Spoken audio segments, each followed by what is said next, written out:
Hello chat. We're back at it with Expeditions 83. Sorry it's been so long.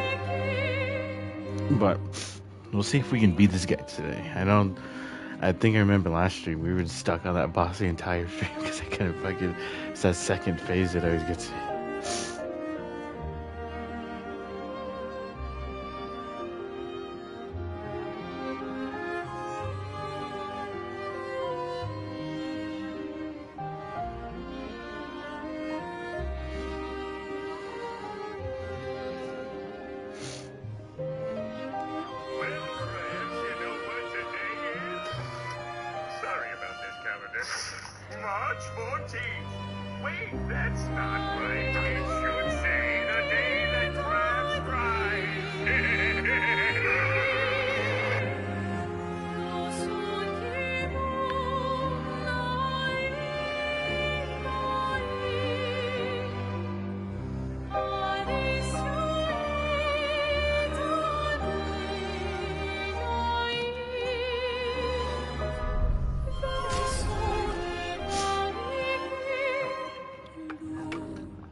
Yeah, the visages.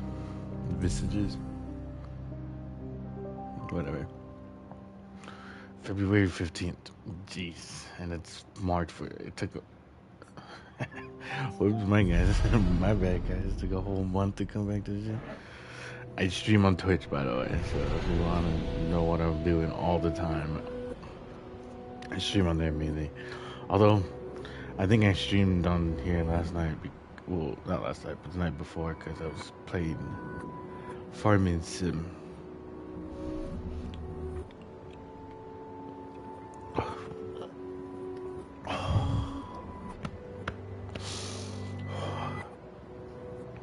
Hoorah!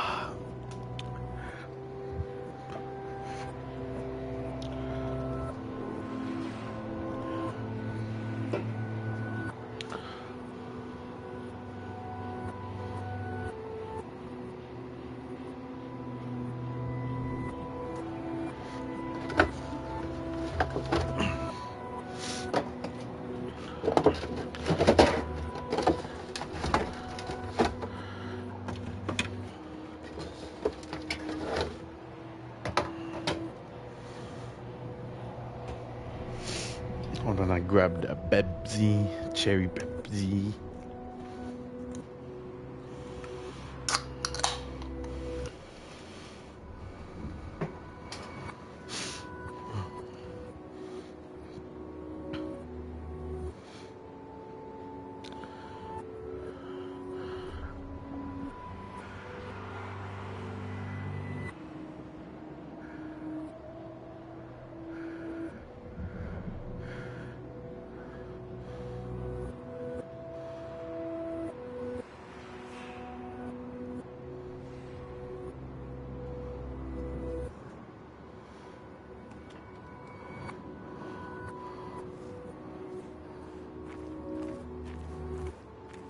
And we fly.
That was cool.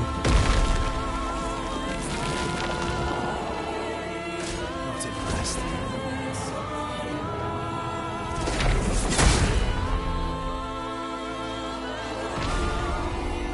Time to take risks.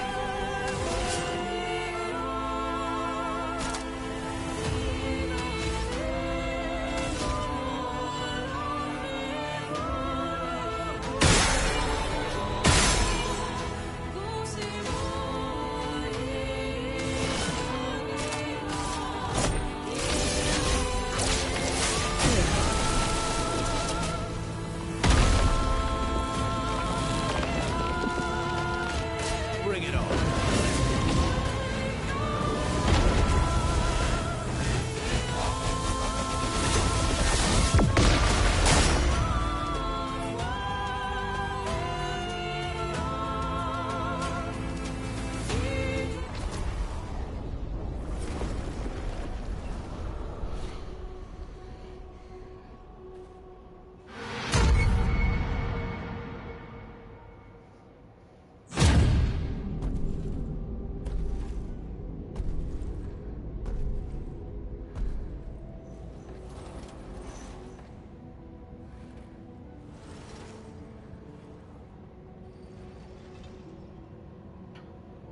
People want so badly to know what's behind the mask. Front, back, recto, verso. Great art is both window and mirror. Whether it's your mask or theirs. Harmless, huh? He's the real Axon. Child, we all need masks, but how you use them. Merde.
That movie's bullshit. This guy's a fucker.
Still going. Fuck this dude.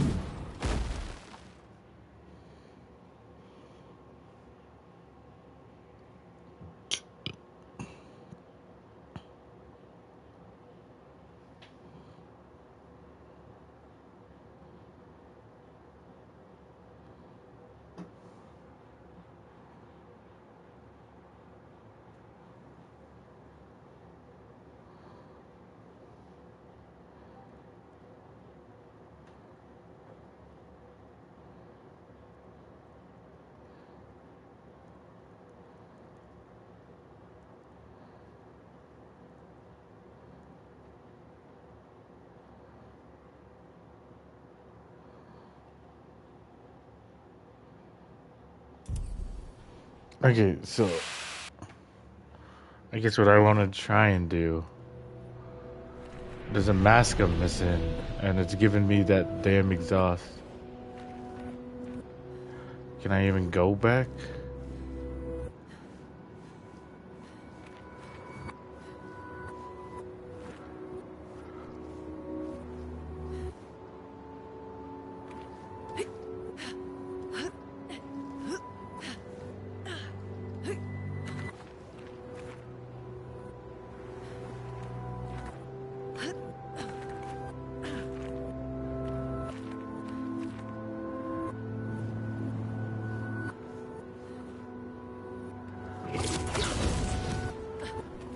Okay, so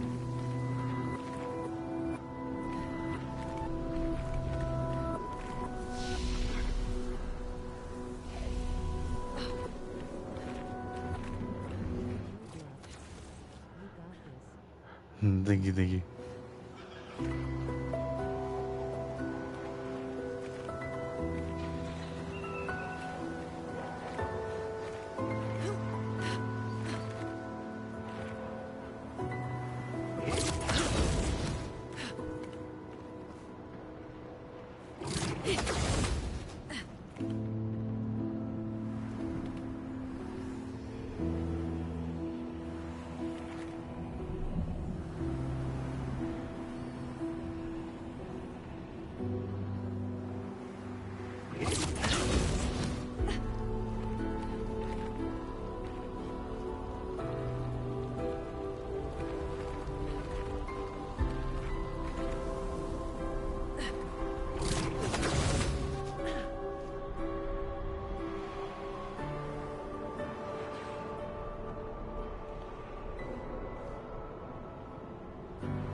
Shot? Okay.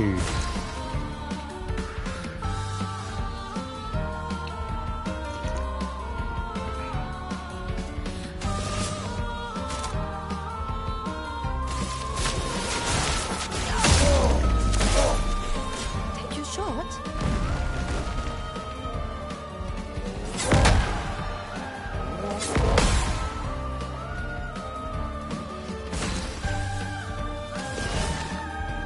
I saw your future.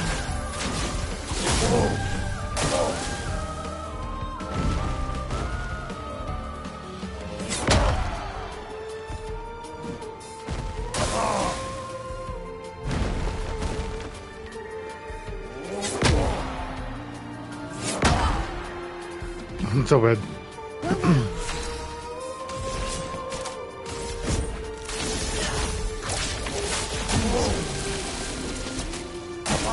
Take your shot.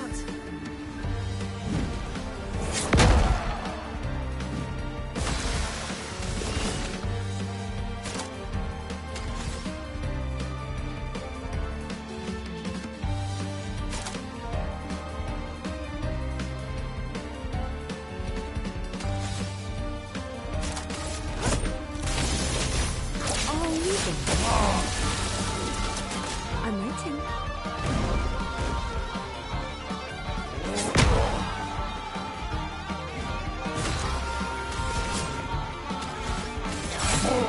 Try me.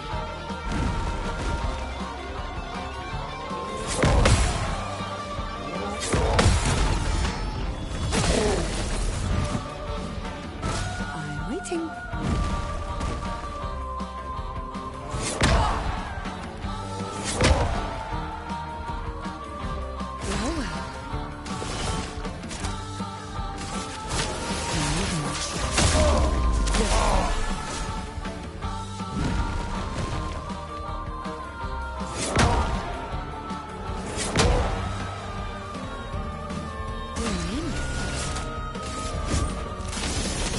I'll use your light.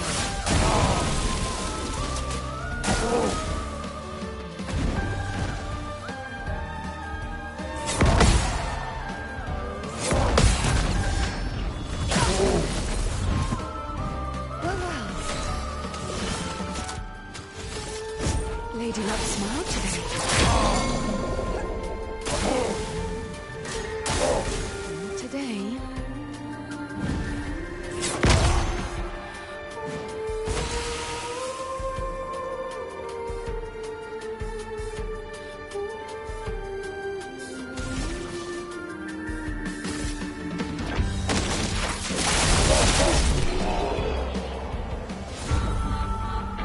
I obliterated the food. That's what that ended. It was a long call for.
That's what it is.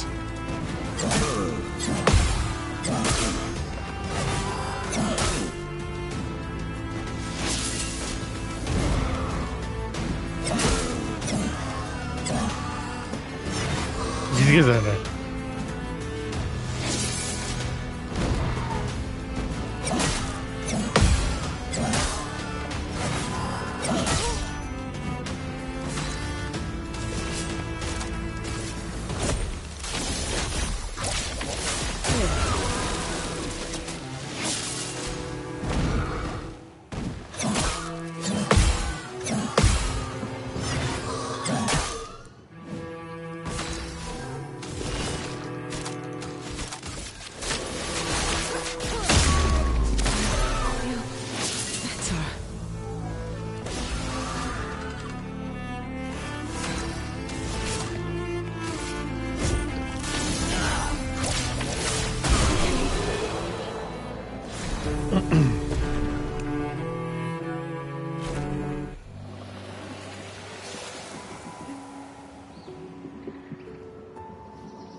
Ew. You see that? Ew. I'm eyeballing that shit.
Incoming.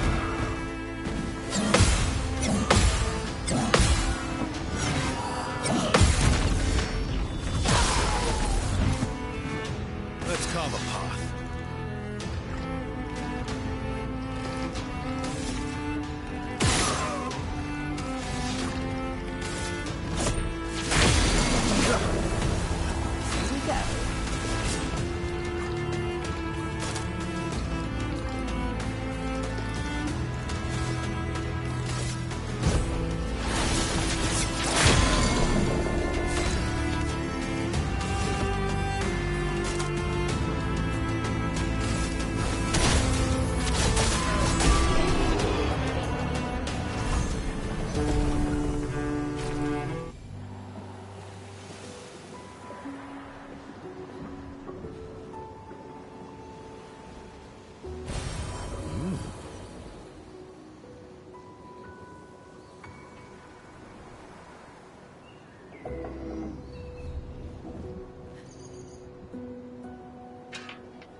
Take this. What lovely feet.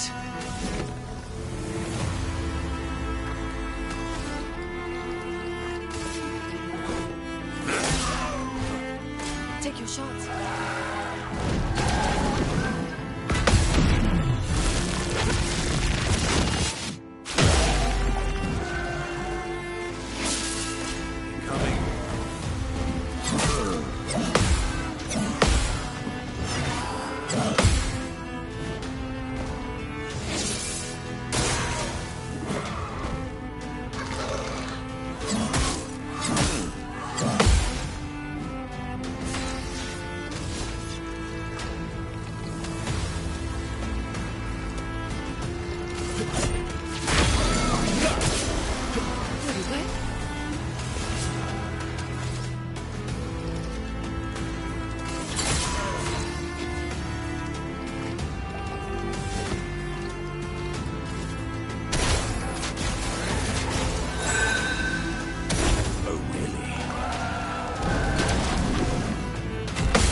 Ready to strike.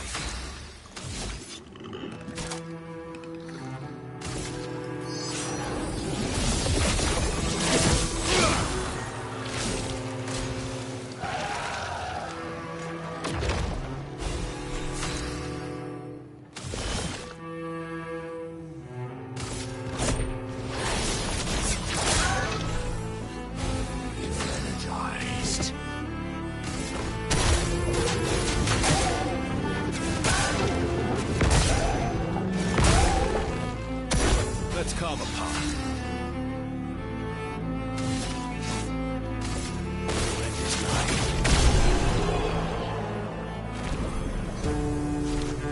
That was cool.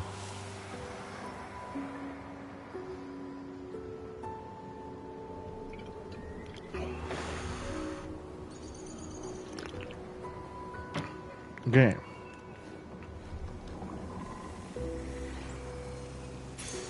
What have we here?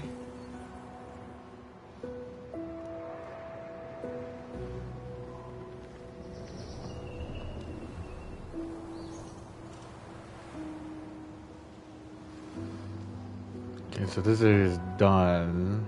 I think I beat that mask already. So why was it? I guess it was just enemies that didn't fight.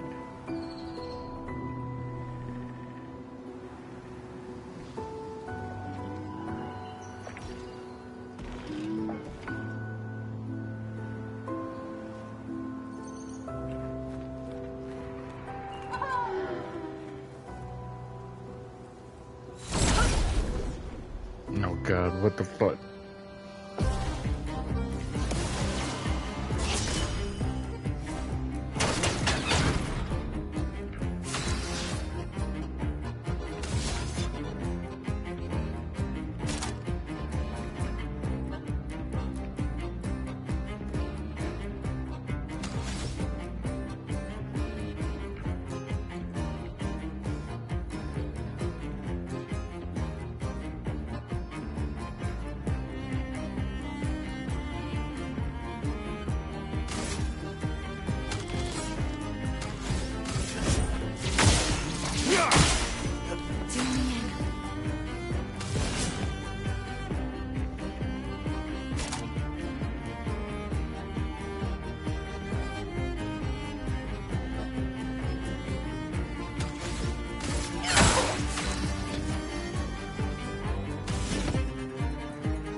Cut him down.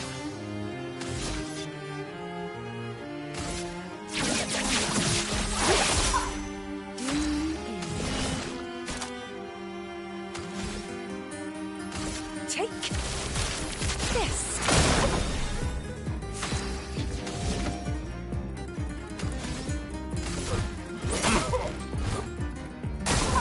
Not impressed.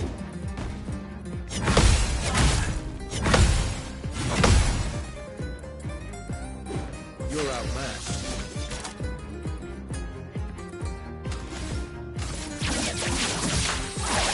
Marked. I saw your future.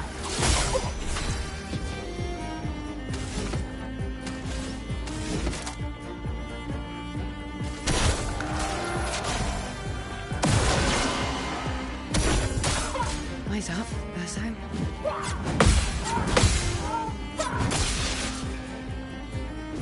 I've lived through worse.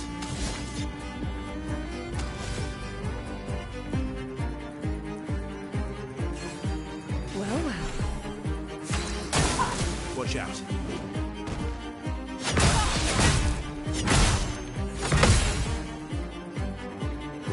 Maximum damage.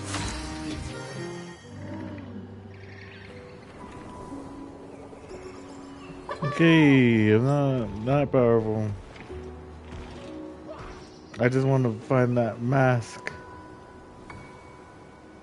Holy shit, that mine, I was doing no damage and he almost one-shot Verso.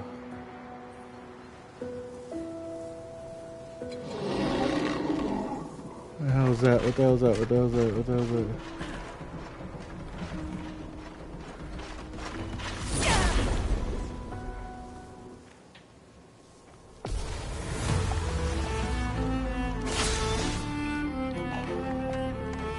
I think it's terrifying.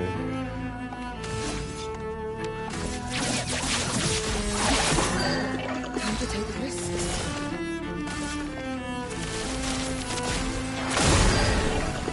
What lovely feet.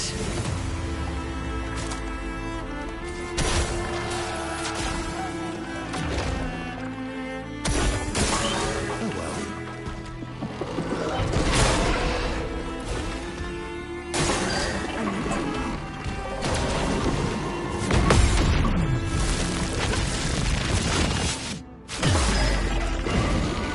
Die, so be it. Why is Verso dead? Oh my god, this is insane. Take your shots.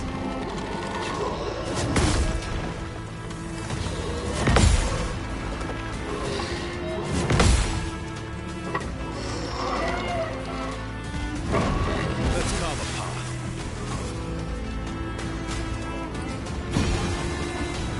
I'm waiting.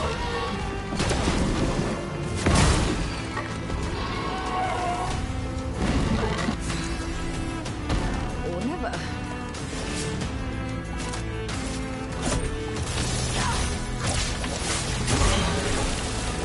Time to bleed.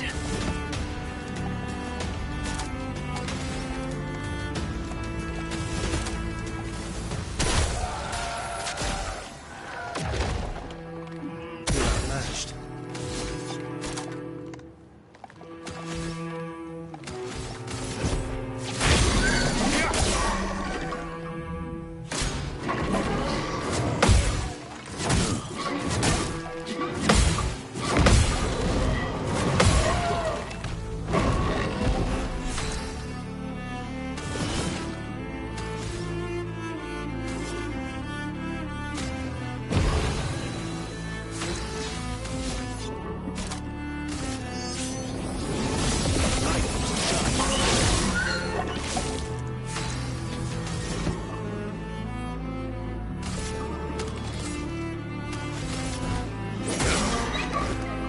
Just try it.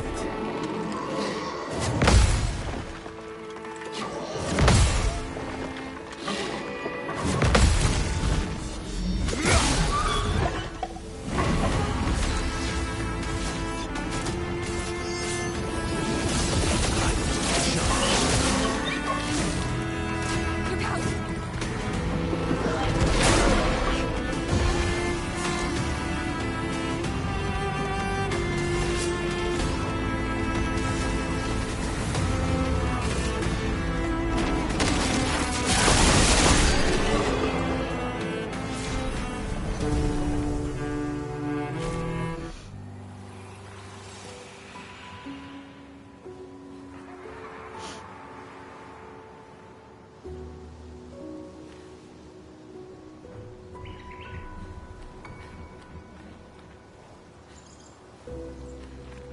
I think I slightly remember fighting that guy. Holy crap. He chasing.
So there's 3 masks?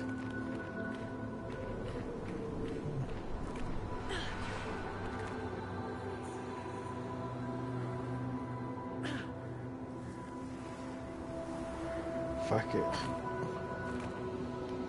Because I know I've been there. That's the way forward right there.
Jump. Yeah. The fun begins. Oh, Jesus. This guy's gonna kick my ass. You know what? Boom!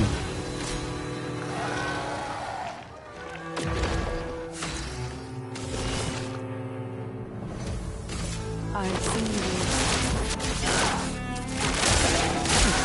The fun begins.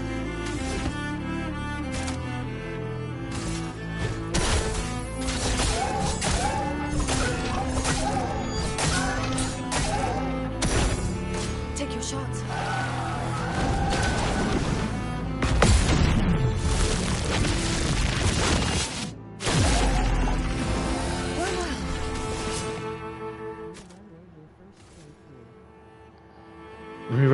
This is my first playthrough.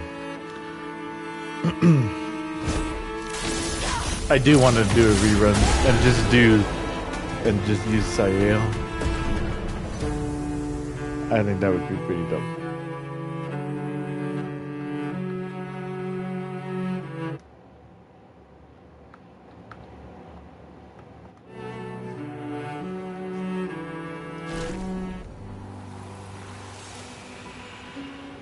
I don't know. I think Sael is cool, and like, I want to do another run and then just use her mainly, and maybe her and Lune. Those are my two favorite characters. Okay, well, that was scary.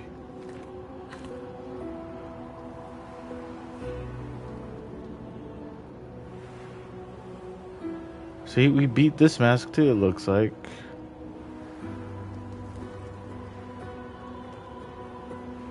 I'm trying to find the third mask because I'm fighting the visages or whatever. And he sells one mask. And I don't know what it wants me to do. The hell?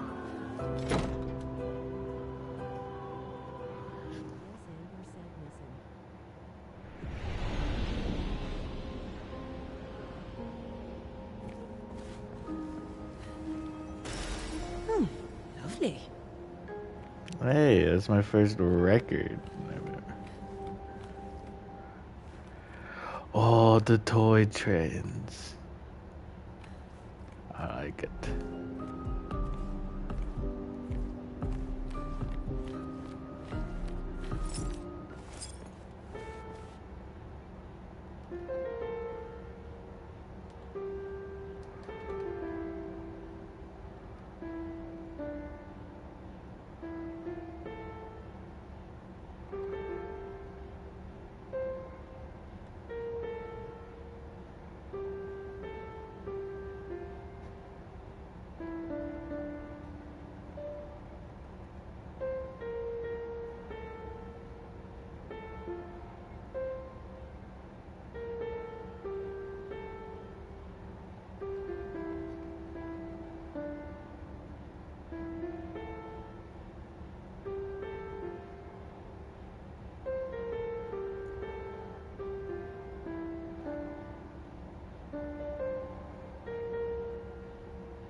I don't know what I'm doing, but that's how it can go.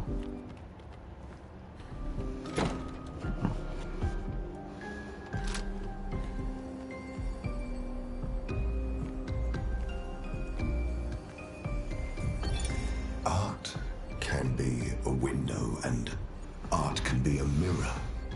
And great art is both.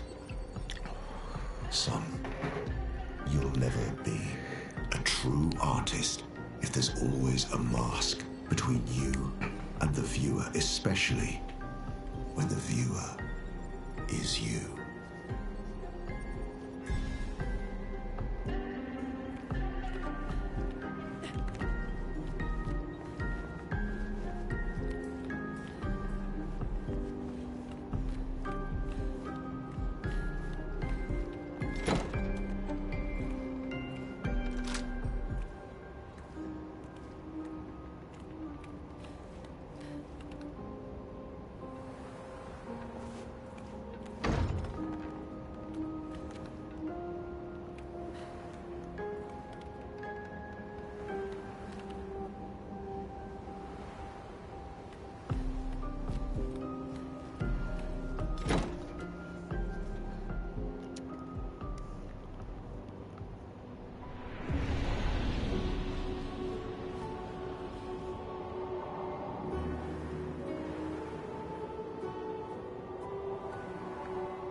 I want your blue.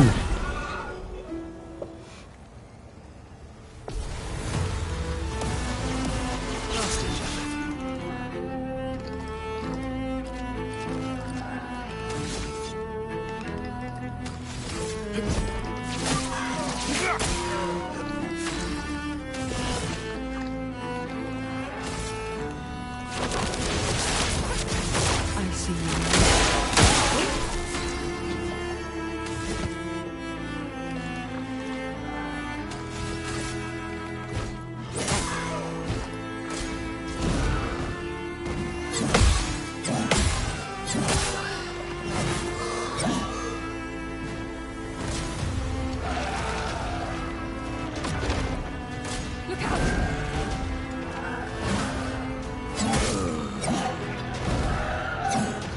Nah.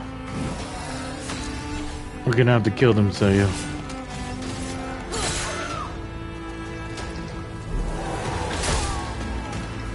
Am I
Take your shot.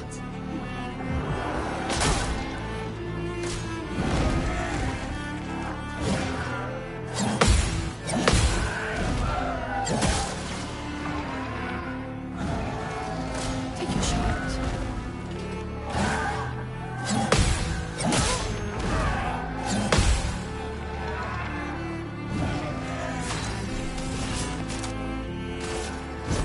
Unusual life.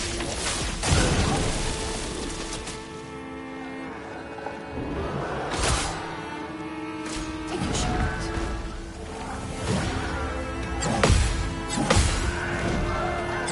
Every time he jumps up, it gets me. I don't know.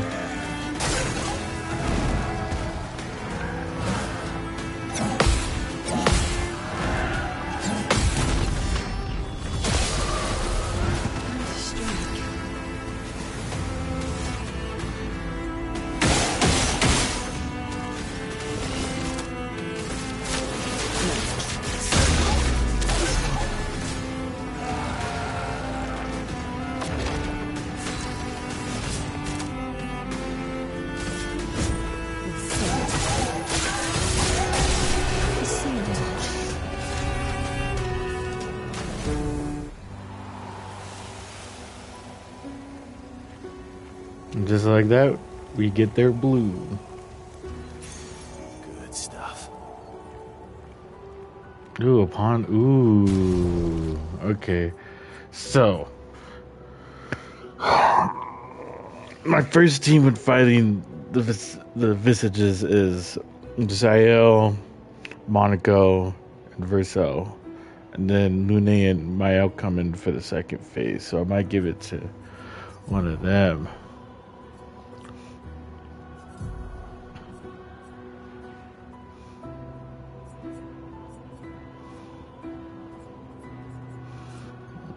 Double bird on that. And then we'll put... Since I usually heal with a lot of...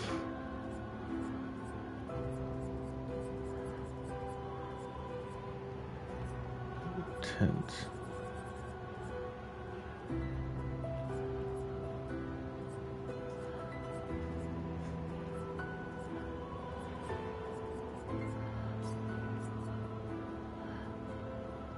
I guess I don't really need it.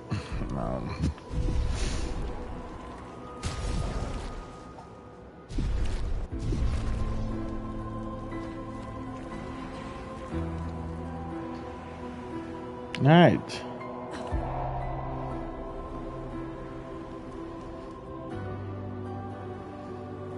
I finished all of Happy and Anger.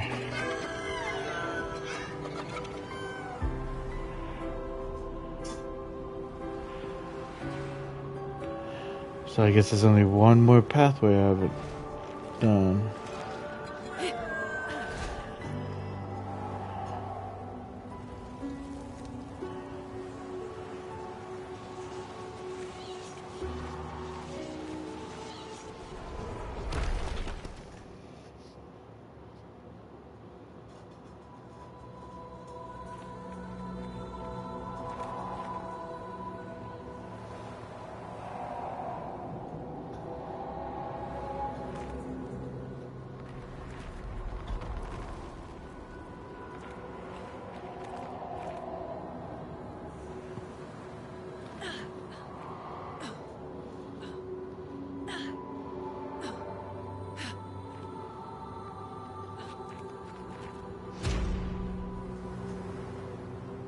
Okay, so I've been here.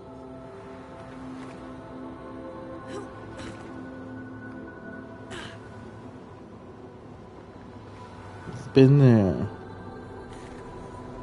That goes forward, so this is it. This has to be it.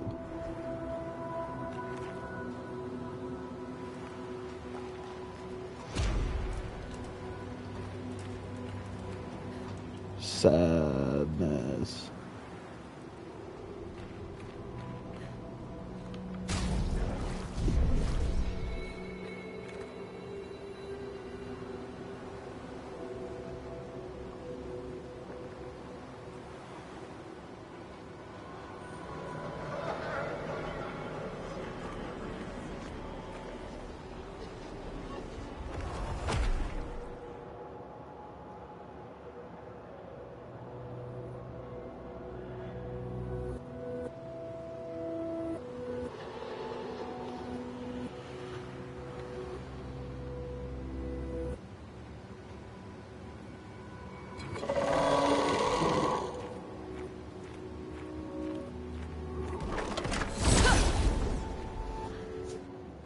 Not this thing again.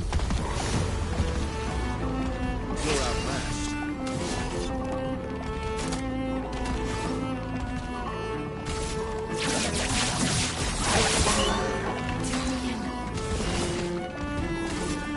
Take this. It's a violence, yes. To the rest.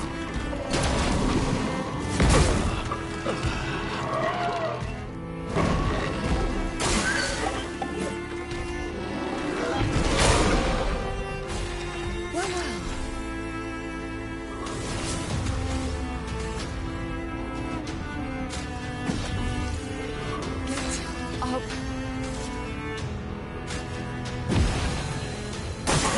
It looks like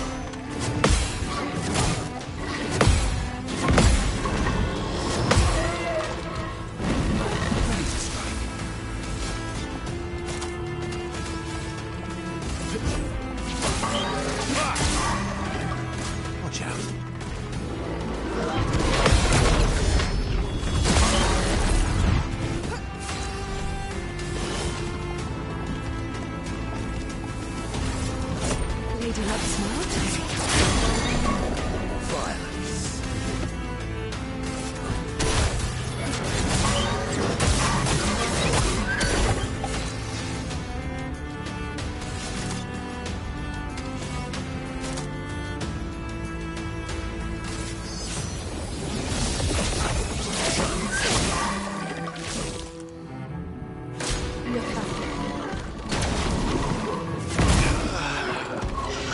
Look back. God damn it, face out everything. Sal, let's kill this bastard. Feel better.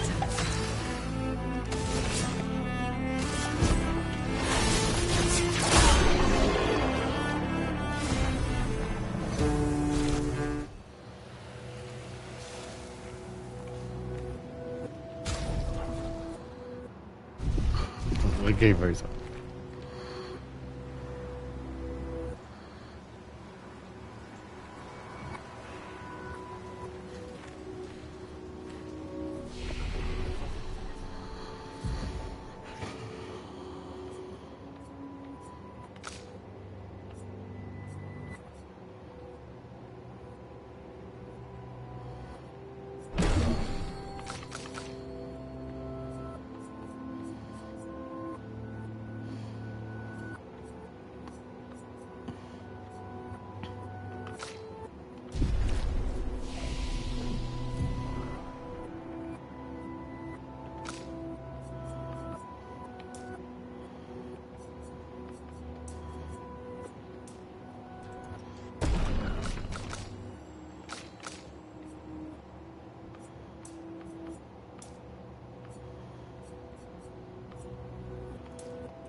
I know they're Nevrons, but witnessing the sorrow of others, I can't help but feel for them. A noble but tremendously fatal impulse.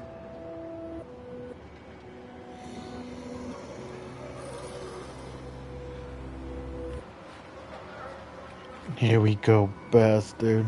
Here you are. I've been looking everywhere for you, bastard. Let's get ready to rumble. Okay, hold on. You mean like an intermission?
Okay, I'm back.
It likes you.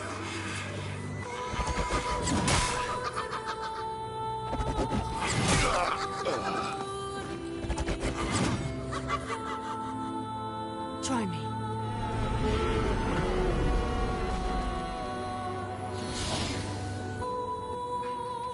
Your turn to shine.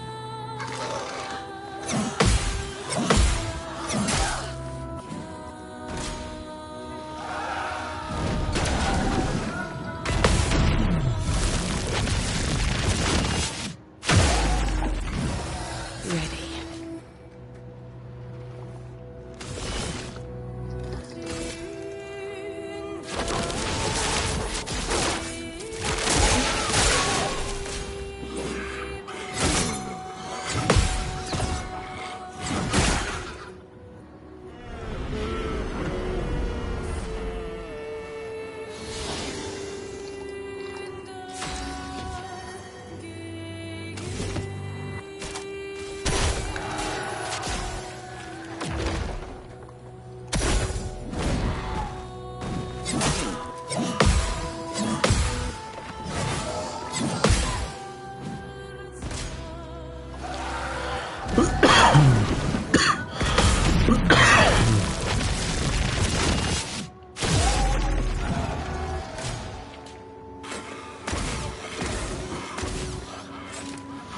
Look out.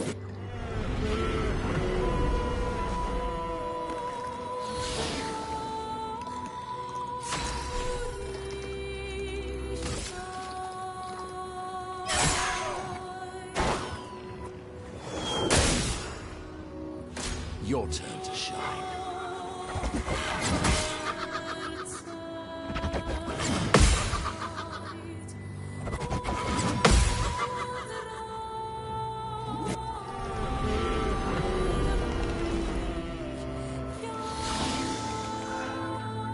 The fun begins.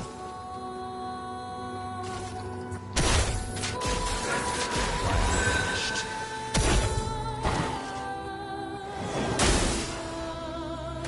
Your turn to dance.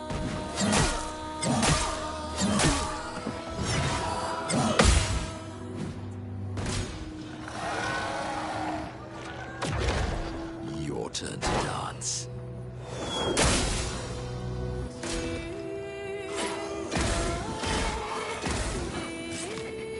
It likes you.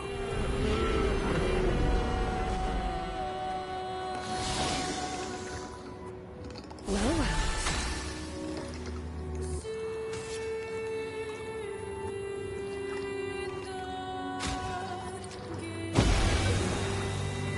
Over.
Jeez.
I think that's all of them.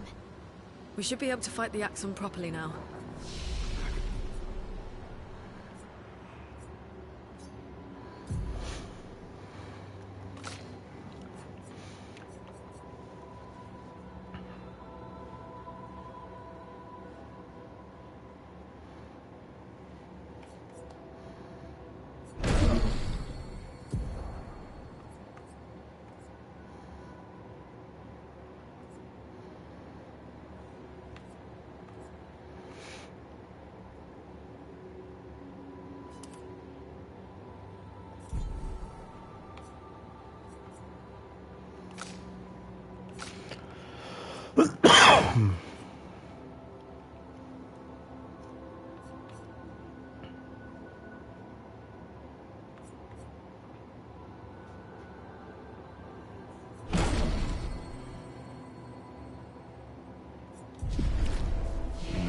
Something done that, whatever.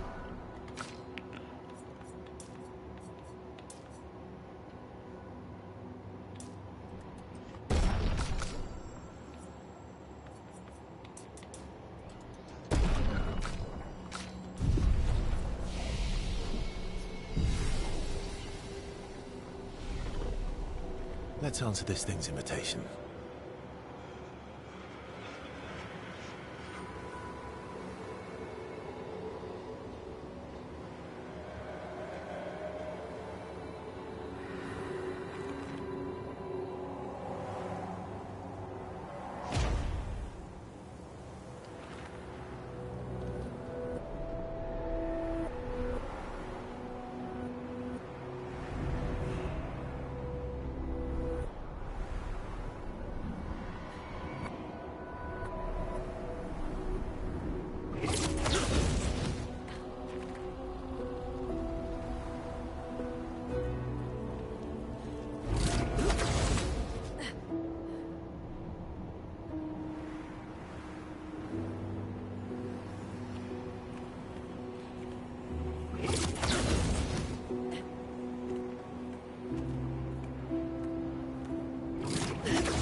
Alright, chat.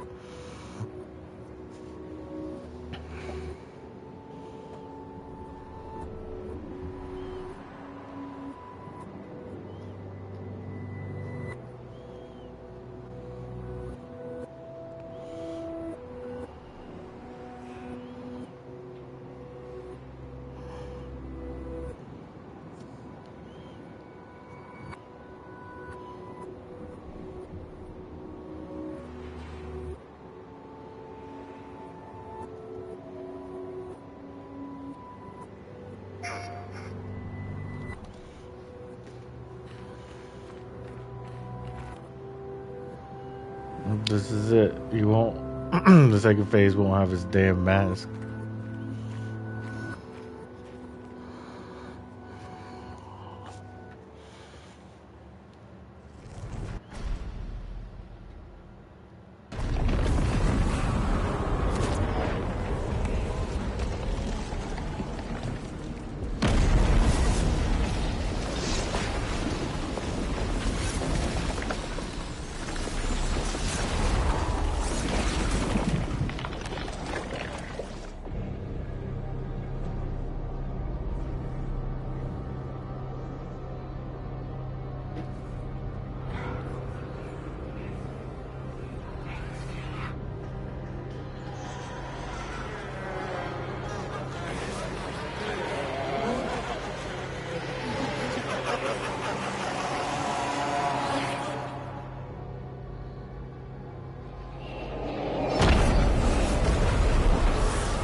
I think you pissed him off.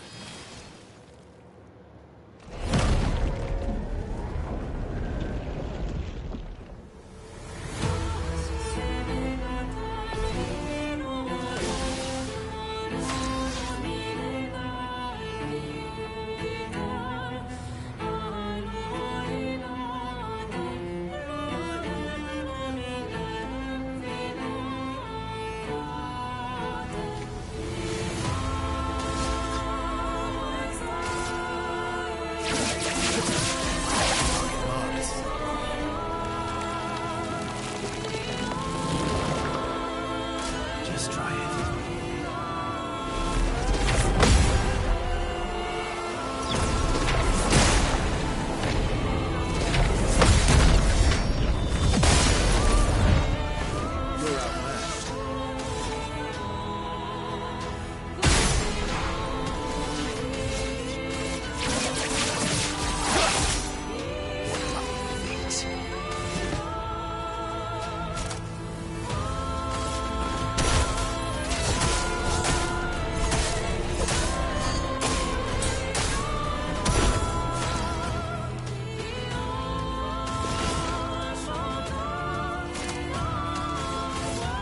Take this.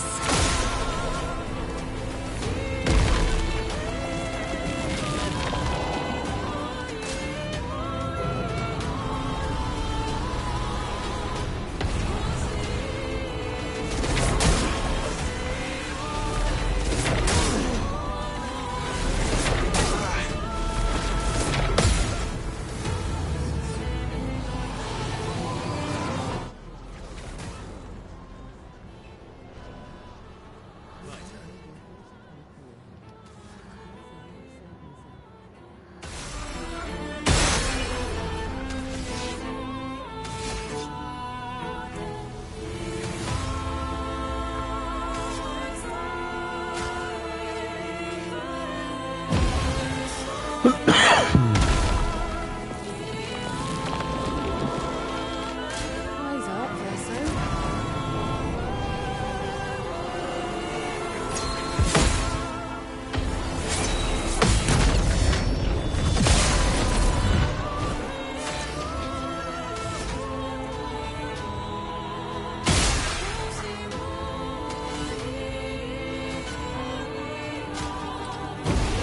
Well, well.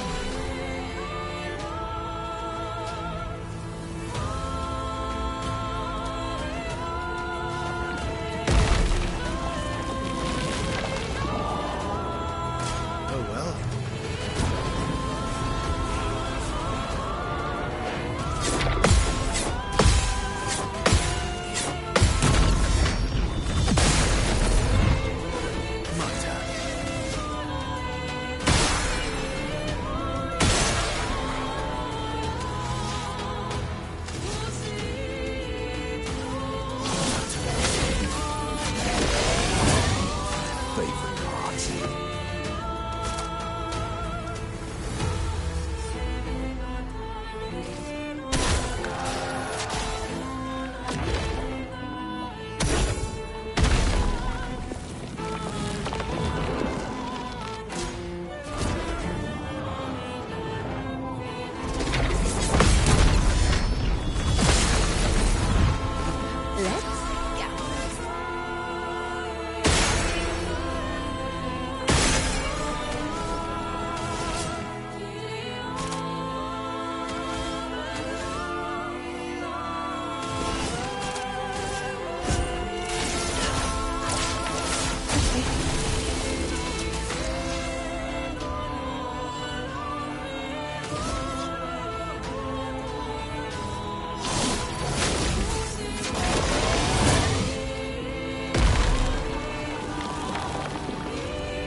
I don't know if that's a gradient attack or a regular attack.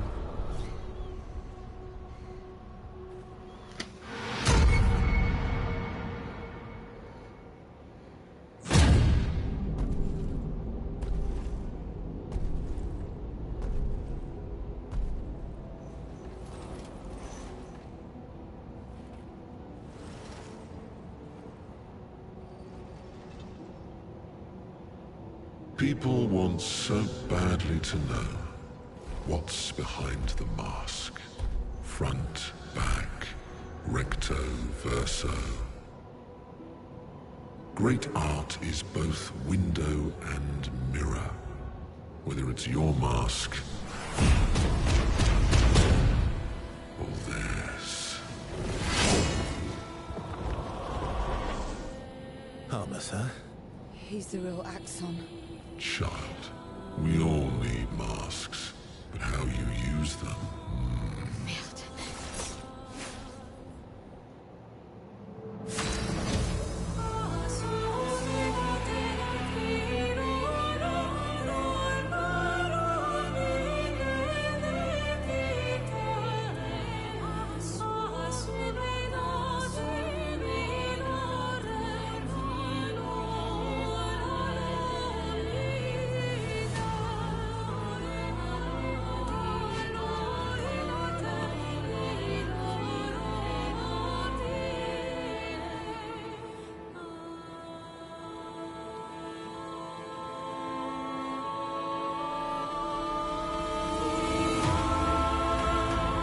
Okay, you don't have your fucking mask stuff?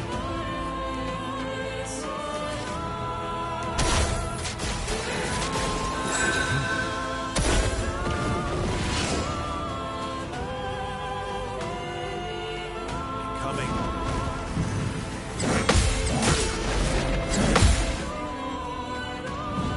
That's better.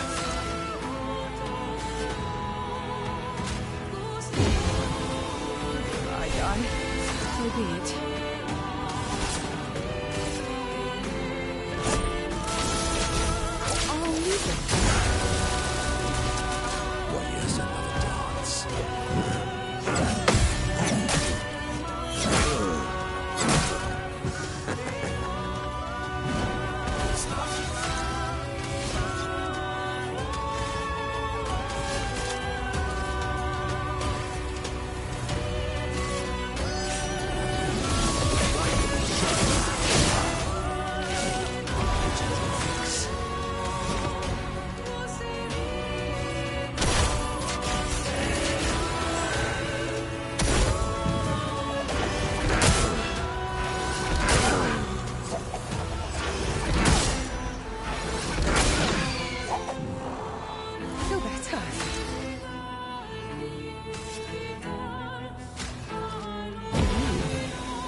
No, this guy's bullshit.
You know, you don't know what's coming, buddy.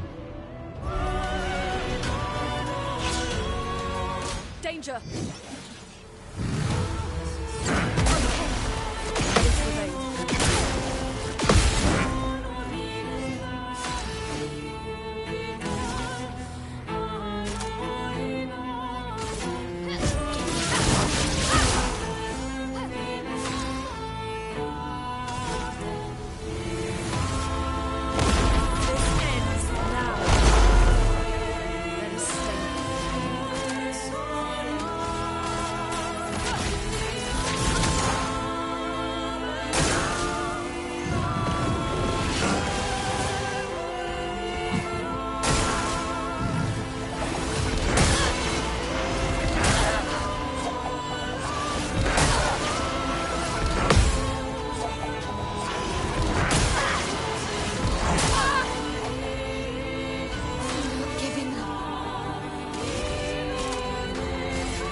Damn it.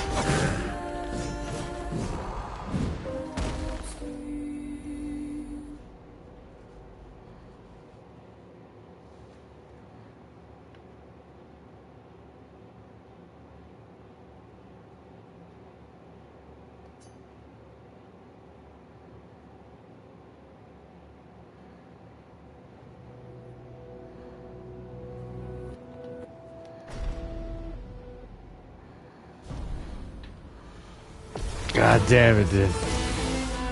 My turn.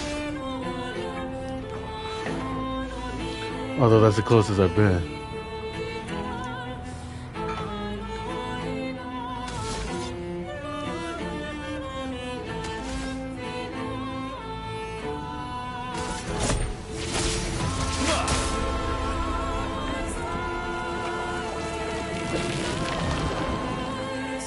Just try it.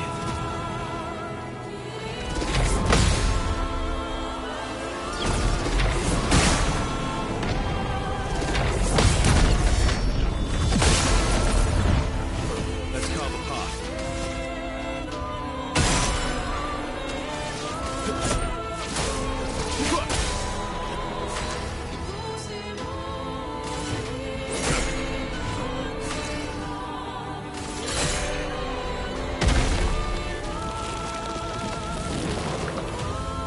Not impressed.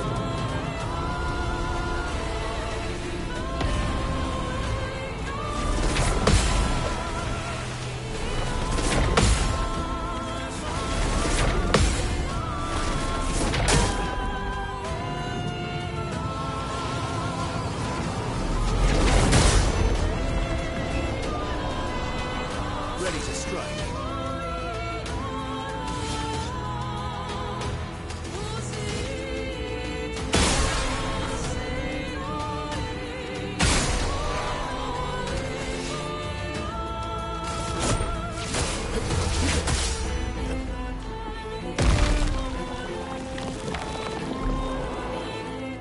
It likes you.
Cut him down.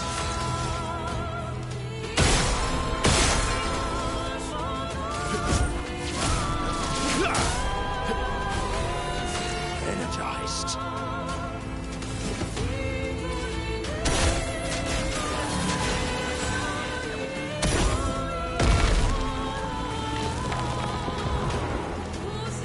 Not impressed.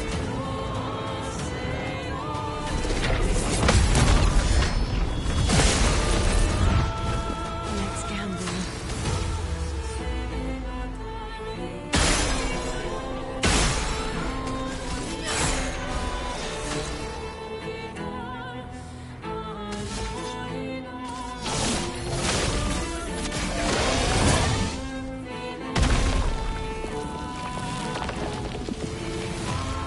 Eyes up, Leslie.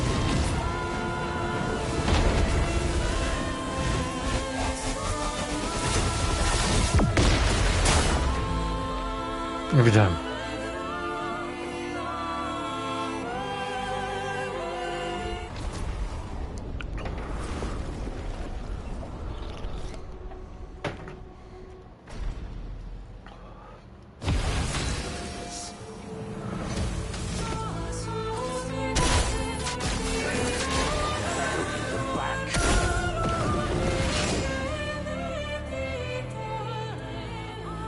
Eyes up, Leslie.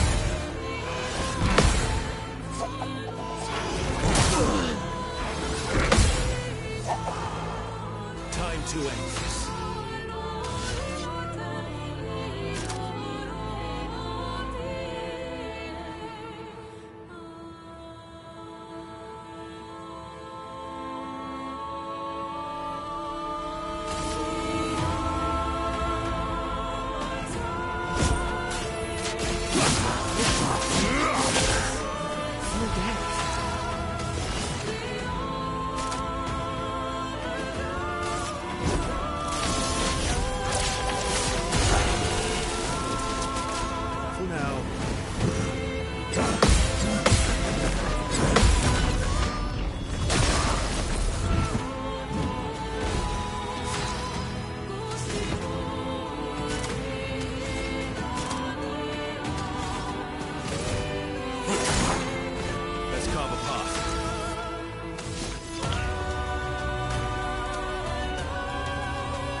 Oh Jesus, you're here. So this game is really loud.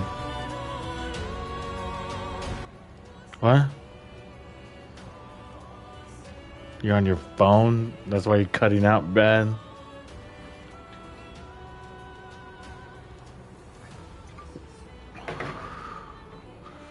Yeah, you're cutting out. Fucking hell.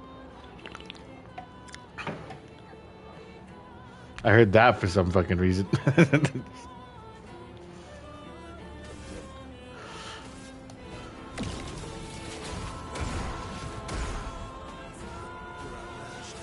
Yeah, I'm streaming Expedition 33 right now. I gotta beat this boss, dude. I'm really close. This is the closest I've been.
Oh, please.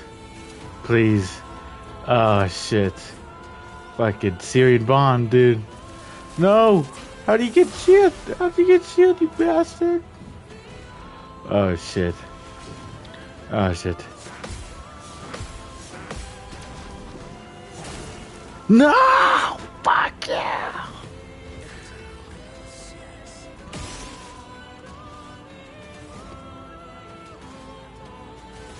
Ah! You are so fucking close, you bitch.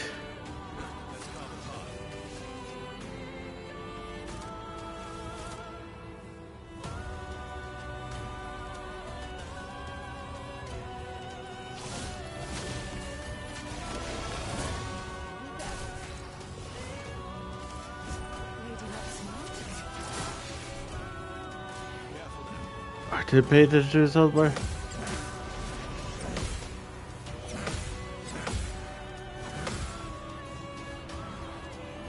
He's so close, come on, this is the closest I've ever been.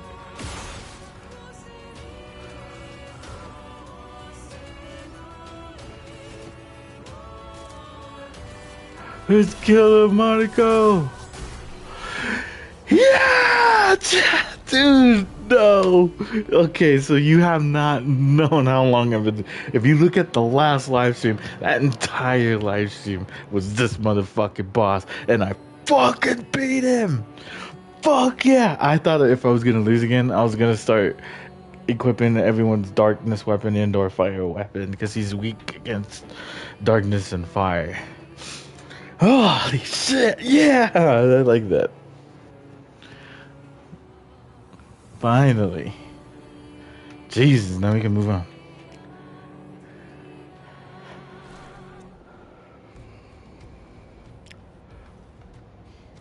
We did it.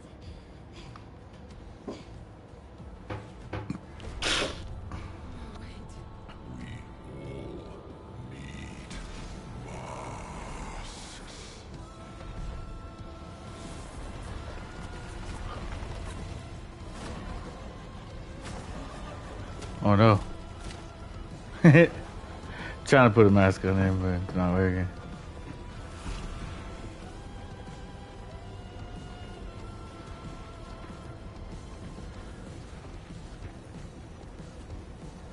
This mask can't hurt me. Because it is me.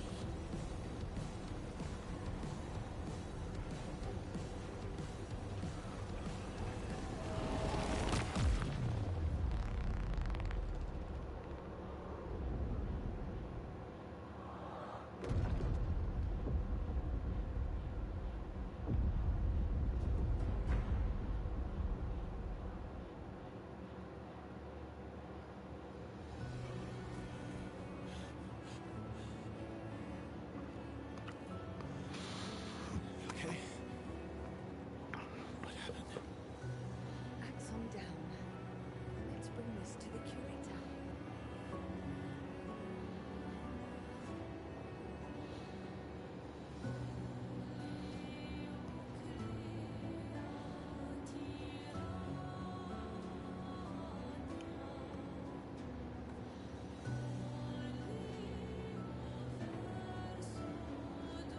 No, vice versa, wasn't it? Renoir. You're Versa, what do you mean? What are you talking about?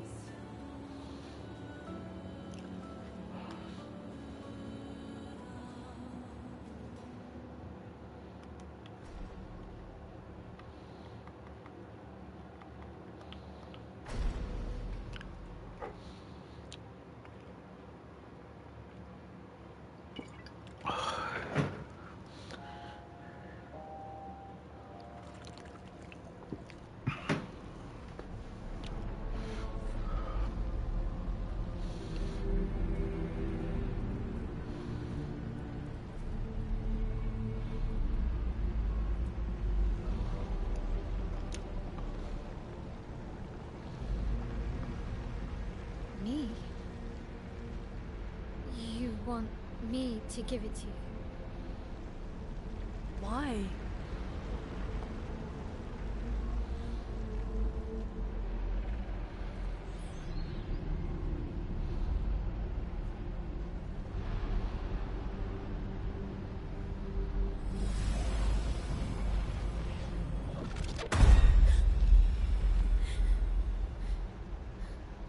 was. I saw. What happened? I saw. It was.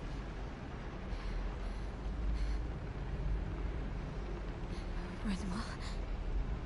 I used to see him in my nightmares too. It can be quite traumatizing.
What's up?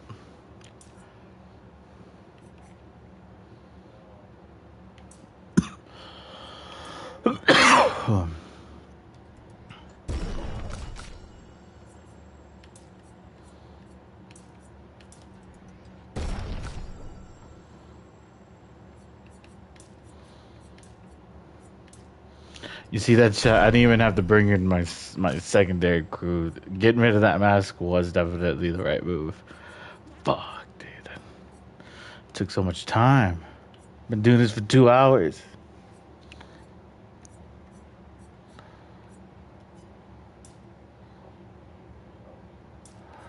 Damn.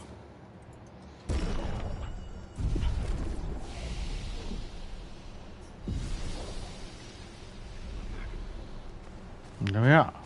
Ooh, I have a record. I can finally use this damn thing.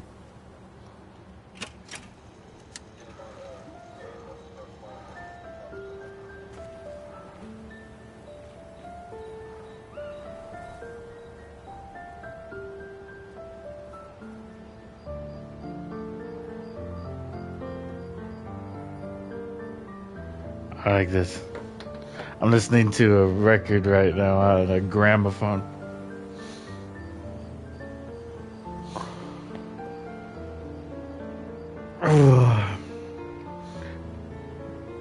This game really does have really good fucking music.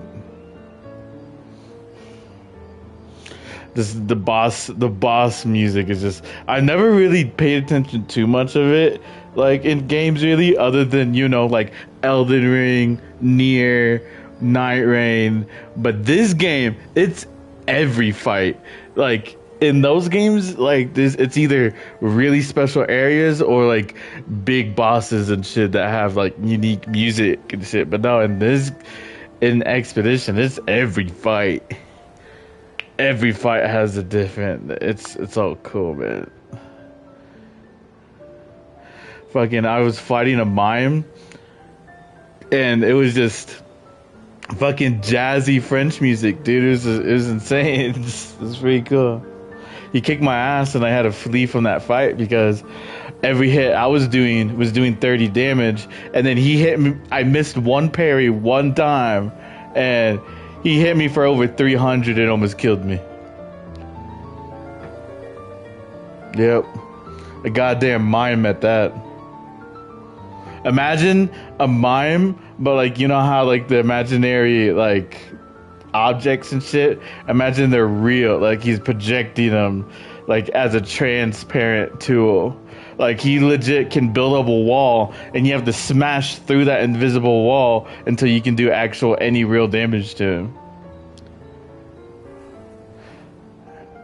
And then he acts like he's putting on boxing gloves and then he just lunge attacks on you and just does a fucking 5 combo hit of just punch, punch, punch, punch, punch, and you have to parry every single one. I'm just like, god damn. And he has one where he legit just, he like makes an imaginary hammer, like a giant hammer, and he just starts smashing your fucking head. And that's like a 6-hit combo. Just bam, bam, bam, bam, bam.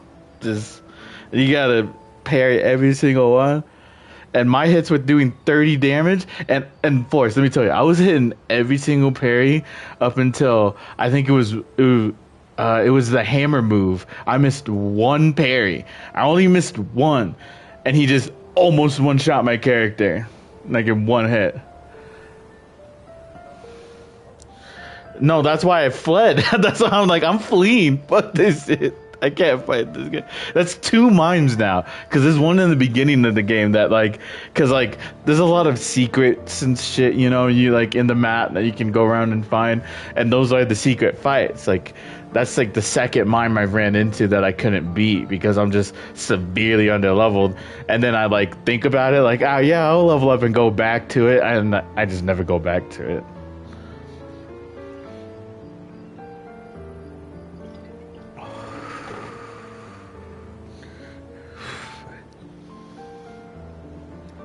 I have s'mores whiskey, and it's kind of garbage. I have Bird Dog s'mores whiskey, and Loki's kind of garbage.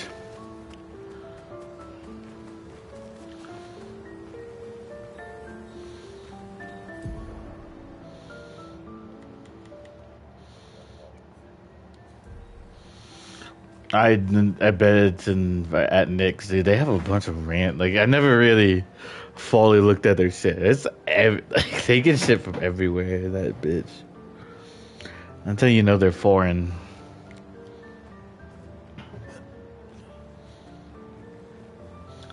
But like, yeah, I had Jack and Cokes, but like cherry flavor.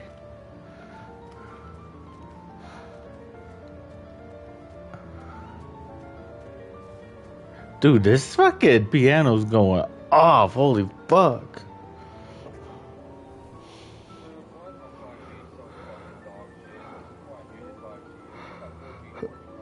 It's because it's trying to brainwash you and shit, you know?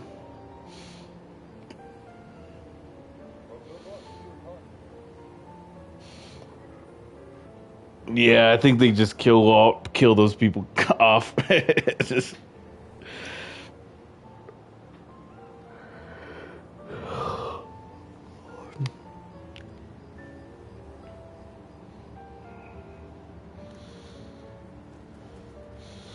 Alright, guys, let's talk to people. You. Down, one to go. One down, one to go. Next one will be harder. The next one will be hard. Harder than that? What? Don't tell me that Axel's gonna be harder than that. What? Do you want to spend time with Sael? Yes, please.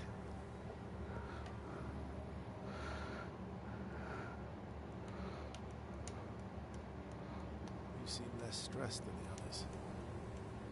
Is that your conclusion? After your extensive observation of our team? Yes. There must be better uses of your time than analysing our stress levels. Well, it's important to understand your teammates. Says the mysterious stranger who has yet to share much about himself. Then consider this my attempt to be less mysterious. Oh, is that what this is? Dude, I'd fuck Sael. God damn it. I'm gonna do another playthrough of this game, and I'm only gonna play Sael. And she has a weapon, like, in Jujutsu Kaisen, you know that staff that's broken into, like, the 2 ends are on chains, you know? It's like a whole bow staff, but the 2 ends they're not broken off, but, like, yeah, they're connected by chains. So, like, the longer middle piece is where you, like, start swinging it. And then, I don't know. In Jujutsu Kaisen, there's a weapon just like that called Playful Cloud. And, yeah, it's crazy. I'll trade you. A story for a story. Quite fair, I think. Well, there are stories and then stories.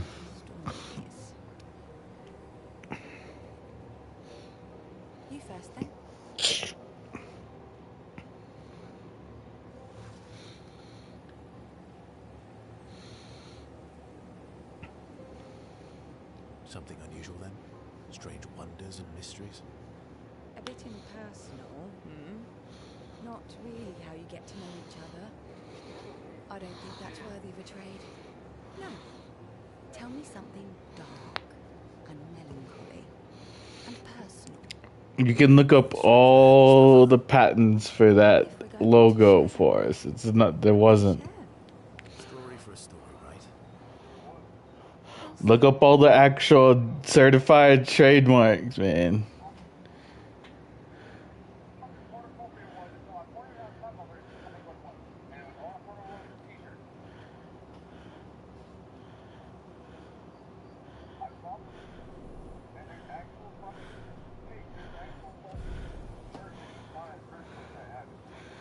Well, go find one. I won't believe until I see it.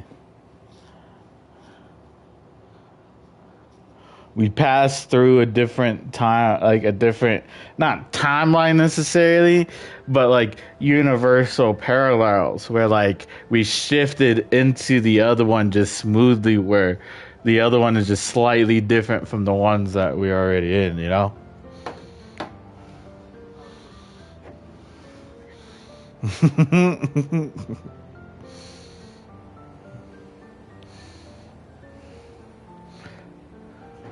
It was never the Bernstein Bears, or whatever. The Bernstein, I mean. It was never the Bernstein Bears, it was the Bernstein Bears.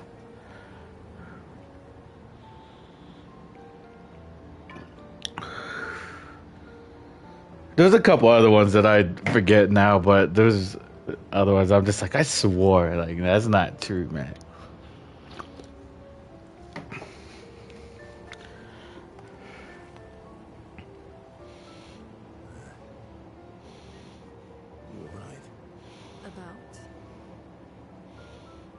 The odds of killing axons.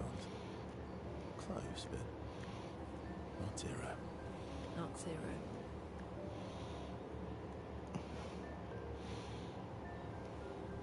Yes, I want to spend time with Lune. My two favorite chicks. Shit.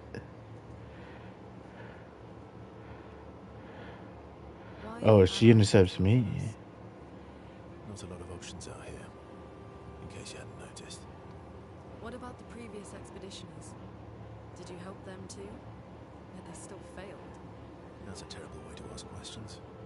To always interrogate people like this. It's a terrible way to ask questions. Circumstances, I think we can skip the pleasantries now. Alliances usually give and take. That's our conversations. Trust goes both ways, though. Alright then. As a gesture of good faith, I'll show you how to use Lumina. No need. I got it. Well, aren't you a quick study? But I appreciate the gesture. Thank you. Mm-hmm. Trust works both ways.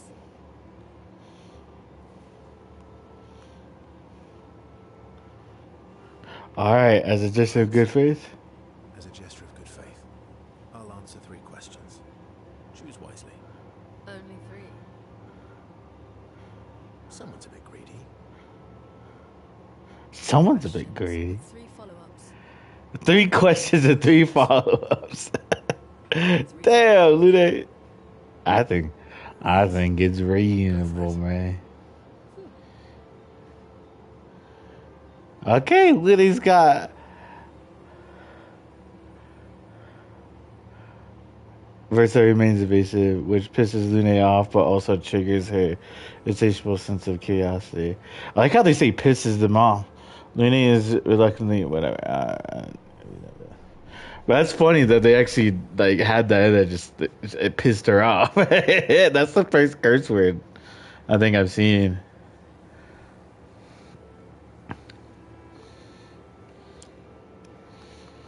In regular show, there is a scene where it says when the interrogation over, they go back to it.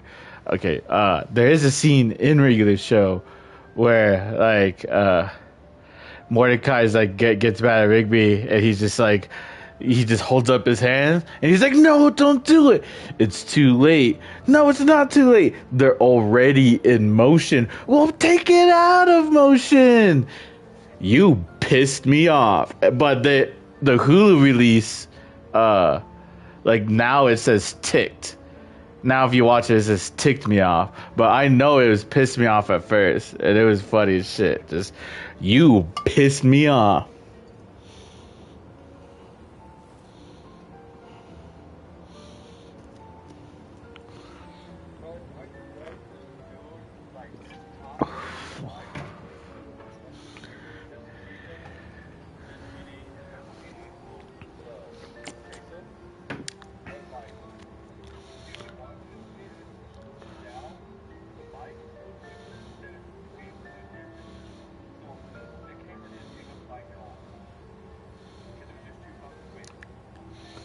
Now I've seen videos of like when they're going like 300 miles an hour and on a camera, it's just that's all it is, just and it's like holy shit.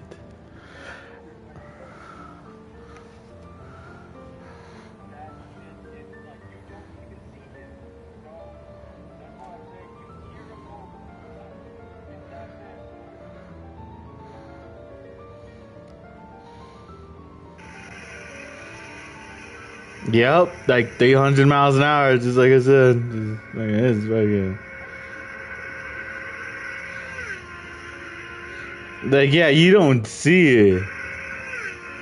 Yeah, dude, that's crazy. Yeah, that's also a shitty ass camera, though.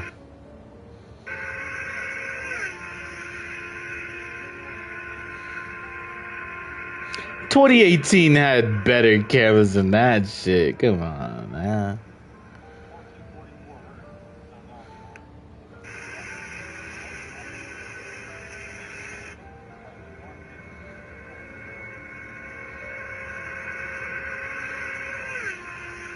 Yeah, if I ever find the video again on Instagram, because I always go by every now and then, but the one I know it's these two bikers, like they're friends or whatever. He's like videotaping his other friend, you know, just how that content creation is, you know, if you're a biker, you know, you just have GoPros on and, you know, he looks back at his friend and they're just riding on the freeway or whatever. And he's looking back at his friend, they're like, you know, just fucking around doing hand gestures and shit to each other.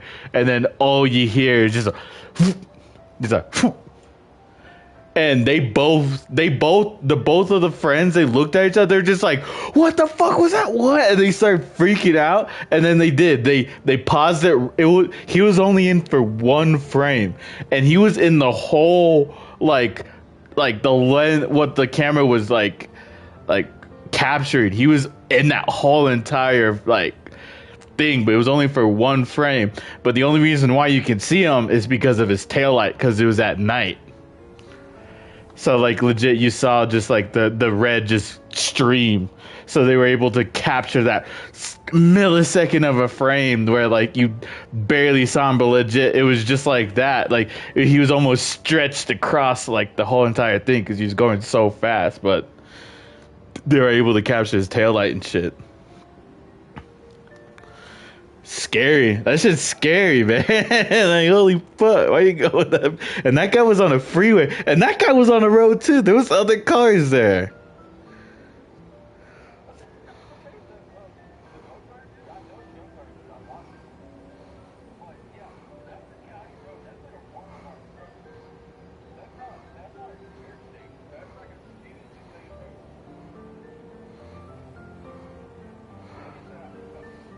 I saw a video of like it was someone in a side by side.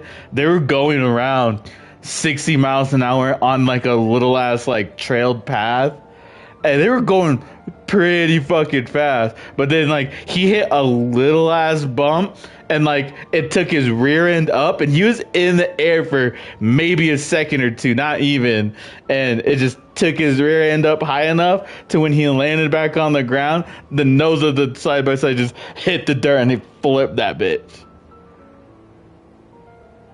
It was only for a second. Like that's what scares me about that shit, dude. I remember I did used to ride dirt bikes and shit, and I remember I didn't crash it hard, but I was riding on a county road, and our county roads around here, it's not necessarily sand. Well, it is sand, It's like very sandy dirt. That's why they call it the sand hills around here. We have a really fine dirt, just like almost like sand.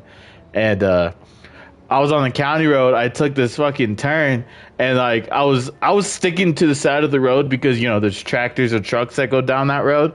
So I was sticking to the right side of the road a little bit, and like I must have hit a real soft fucking patch because the dirt bike just sank into the road, into the fucking ditch, and I just landed on my left leg and shit, and like. The only reason why I didn't really get hurt or anything like that, I wouldn't say it's a crash, because the dirt was just so sandy that like it was almost like, you know, just like snow almost. Like it didn't hurt. I got no abrasions or anything like that. I crashed a dirt bike, but I was going pretty fast, but the fact that I just almost just sank into it, I just like nothing really happened. I didn't damage the dirt bike or myself, so I just you know, walked it back up on the road, and I just I usually ride four-wheelers, but my cousins had dirt bikes, so they're like, go ahead and try this out. And I'm like, okay. Well, my adoptive cousins, that is.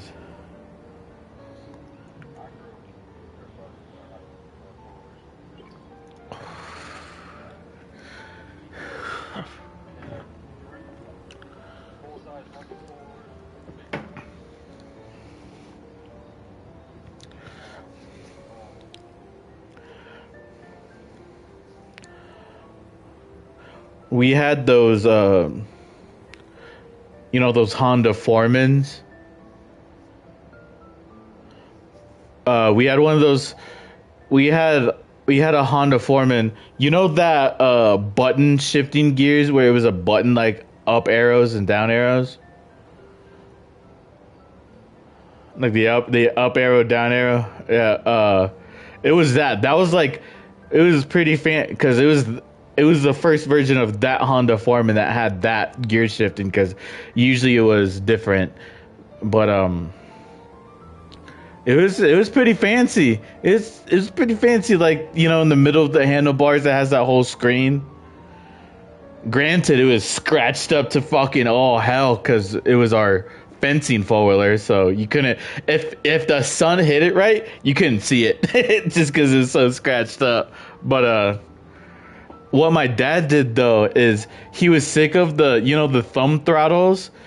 Since he was getting older and stuff like that, it was wearing down his thumb and shit. So what he did was he would place the throttle with one of them like motorcycle throttles, like the whatever you call that, the no, like the throttle where it's the handle, not the thumb throttle.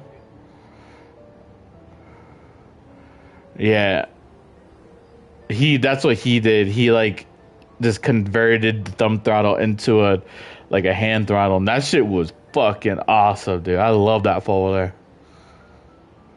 I'll like, dude, if I ever get a four-wheeler, I'm gonna learn how to convert that thumb throttle into a hand throttle, because that shit is wick. That shit's awesome.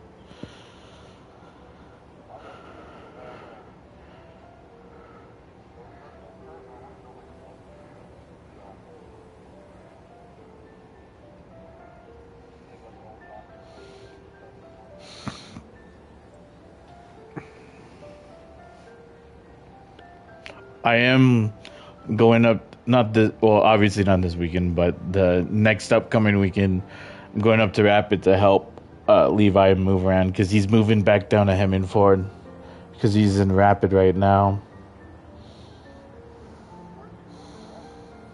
He has his own place and shit. Yeah, he was going to school for auto mechanics.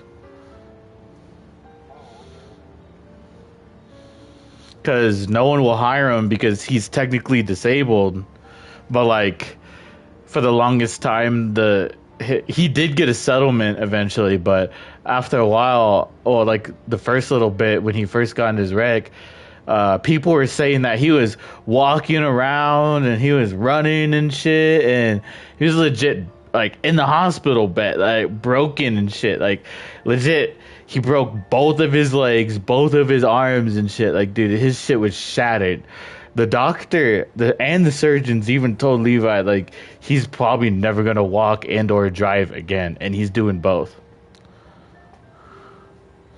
But like he can't get work. He can't plan on getting a what? No, it's that shit like fell a long time ago. But no, he's getting an apartment in Hemmingford, and it's an apartment with him and his sister. You never met his sister. She's pretty cool, but it's just, I think it's just for just a place of living, you know, like an actual like address or some shit for him, because like it's just an apartment down in like Hemmingford, so it's mainly gonna be used by his sister. Shit, maybe not even, because she has a boyfriend and shit. And, like, so it's like, I don't know. I think it just feels like a place that he can stay if he needed, but it's like an actual form of address and shit. Because he's still like, he doesn't work for his dad, but he still works for his family and shit. Like he helps his family, like, maintenance around the place and shit like that. He's always, the other day he was actually not plowing, but he was prairie dog holes. He was pulling like a big ass steel beam, you know, like one of them like actual support beams for like a skyscraper. He has a piece of that, and he was just going over prairie dog holes because there was just so many prairie dog. It was fucking up their pasture.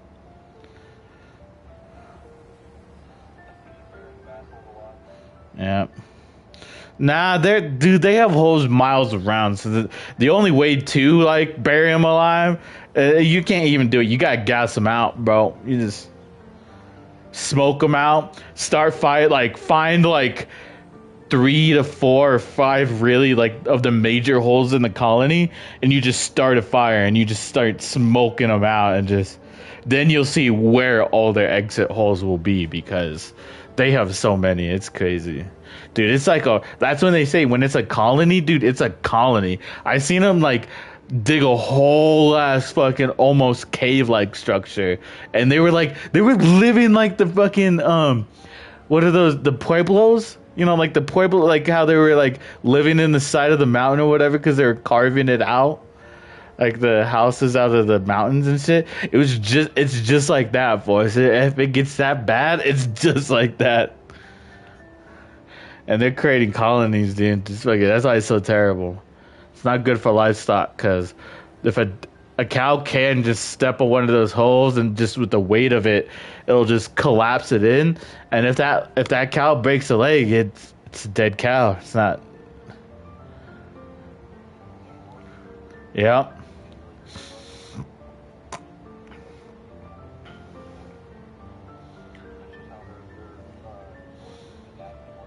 Yeah. Well, they don't know. Like, they don't know that their bone's broken. All they know is like it hurts a lot. I just got to move around and shit. Or if you're a dog, I'm just gonna keep licking this wound until it gets better, because that'll help.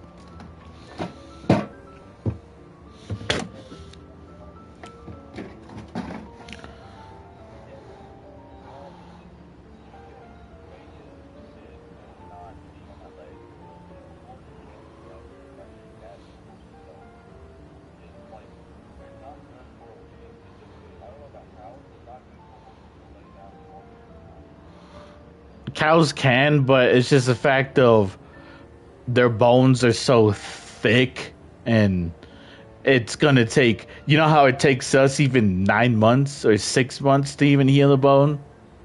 It's gonna take them even longer. And like, it's not just that, it's the seasons. Like, there's seasons that the cows have to keep up with.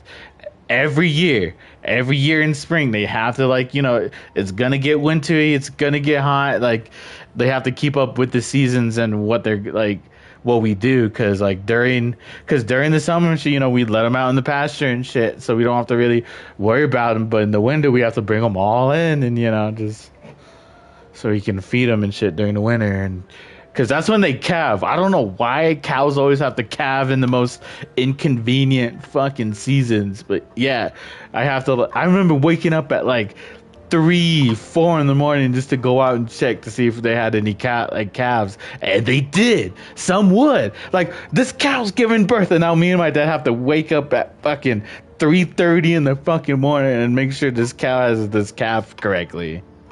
And it doesn't die. It doesn't freeze over.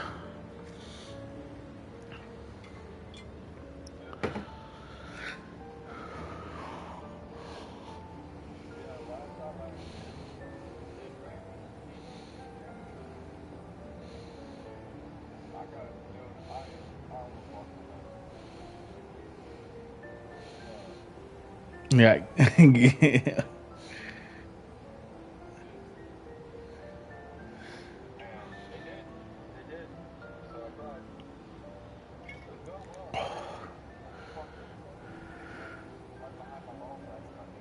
Yeah.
Yeah. You always gotta be wary of their fucking legs. That's what I've always known. And that's why even then you put one of your legs in front. So even if it kicks your shin, yeah, that shit hurts. But I don't want to get kicked to the gooch like you did. Fuck that. I'd rather get kicked to the shin.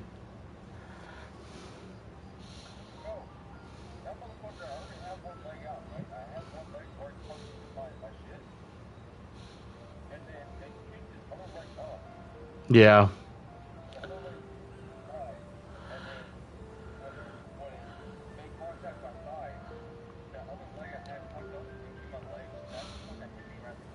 Mm-hmm.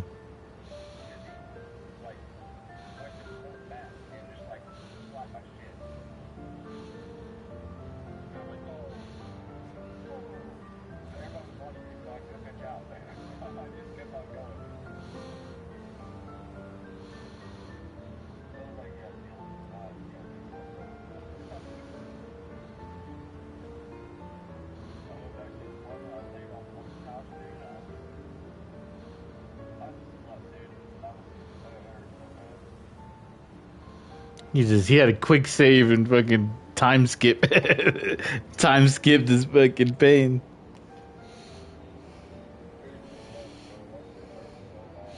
No, yeah, trust me, dude. I never got kicked in the nuts because that's what I was always scared of. I've seen that shit happen before, and I'm like, nah.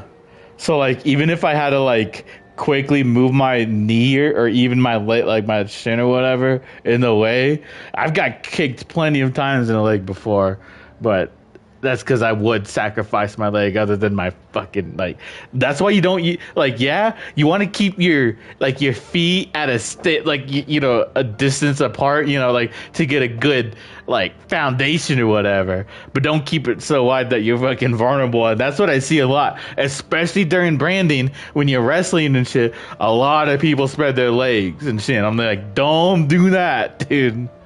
Don't do that.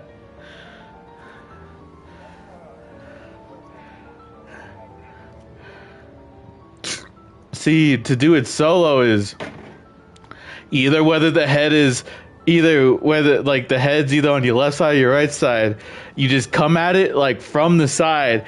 You like bend over it basically, like you bend like from side to side, and you, depending on which side you are, you just grab either one of the legs, and you can legit just trip them. That's what you're trying to do. You just, as soon as you trip them, as soon as you fuck up their center of balance, you win. Because they're like, yeah, they're heavier than you, they have more muscle than you, but you have to work with that weight. As soon like their legs aren't that like strong, like they're strong, but like they're not like, as soon as you like take it, like sweep them out from underneath them, like it's just a center of balance thing then, and that's like basic wrestling. You just take out one of their legs and just.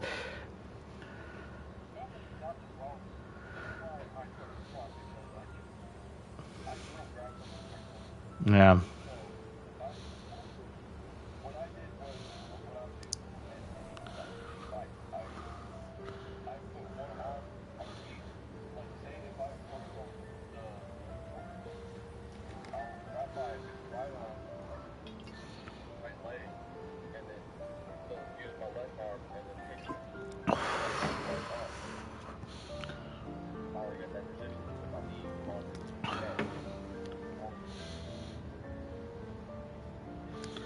Yeah, see, it just sucks because when my family were branding and shit, we actually had a whole ass chute they can go into. It's them throwing tables that they call them. You know, like they go into a little chute thing, and then they lock their head in, and then they can actually like turn the whole machine sideways, and that's when, if it's a steer, you know, you can cut its balls off and shit, and they need their shots, so you can like give them their shots and everything at the same time. And it was just a nice system. But like with other people, you know, it's like, yeah, you just throw them in a ring and you just gotta wrestle them down, and then that's how you do that shit. But like, well, like I always went to other people's brandings and shit a lot, because they're like, oh Joe, I need your help and shit like that. And I'm like, okay. So I was always tasked with like fighting the back legs. That's why I'm so weary of the kicking, and I know like how to get around it, because I was always tasked with the back legs, and I got kicked a lot. But like legit, it got me to the point where I was almost fucking crying because of the pain, but it just made me so angry. I started throwing calves up by myself. I just grabbed them and just like, you know, just went over them like from the side, grabbed like not the closest legs to me, but like the under legs, just grabbed them, and I just flipped them all by myself. Just grabbed both legs and just flipped them.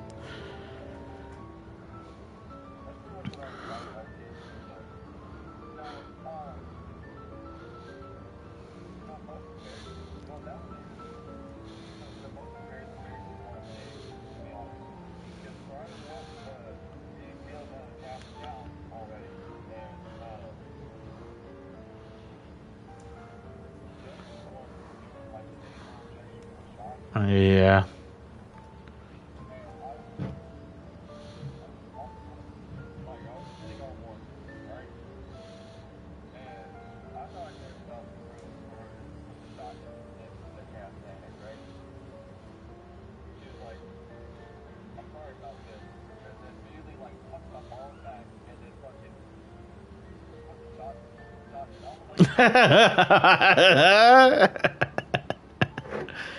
What a freak. A freaky. Most people like that. Most people be like, scoot back a little bit. Nah, she just, I'm sorry, it just molests you. That's funny as shit.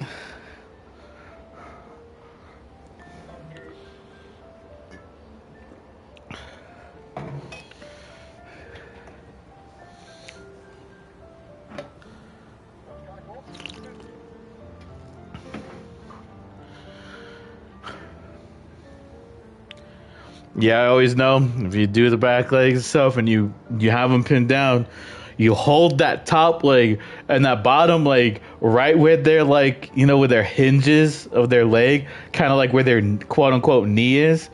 You put the heel of your boot right on that, so even when they do kick, they have no leverage, so they're not kicking and moving their leg, because it's against right behind the elbow joint, basically, so they can't kick.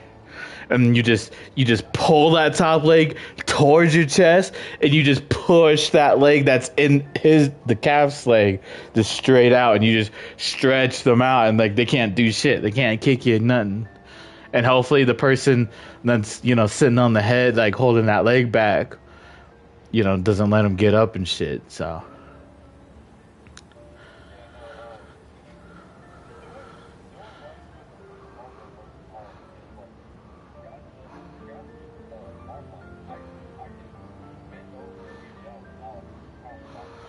Yeah, see, I've always struggled being short, so I always had to like rip that thing up to my chest because I don't got that length. I'm not long length, but I have I had a lot of just dense muscles, so I was strong. But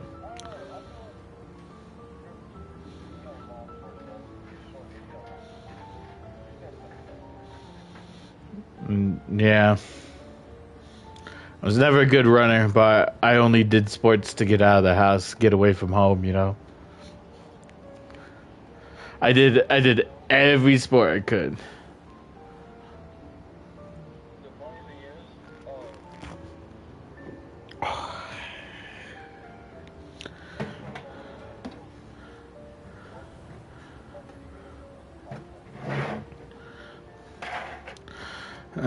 You go to state in Nebraska, like you go Nebraska State where it's the best people from all over Nebraska.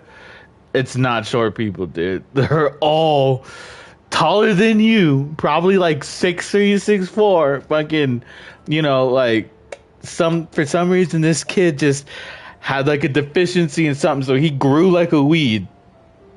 He's tall, has no muscle, but like has muscle in their legs, so they just run, and they.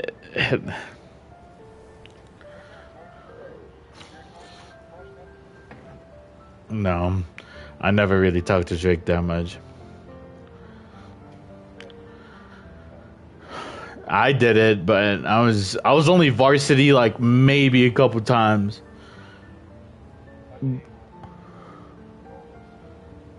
I did too, but yeah, varsity means if there's only like maybe 6 spots, and you need to have the best times in like your whole team. If you're in high school, you need to have the best times, and I've only been varsity like maybe 3 times, maybe.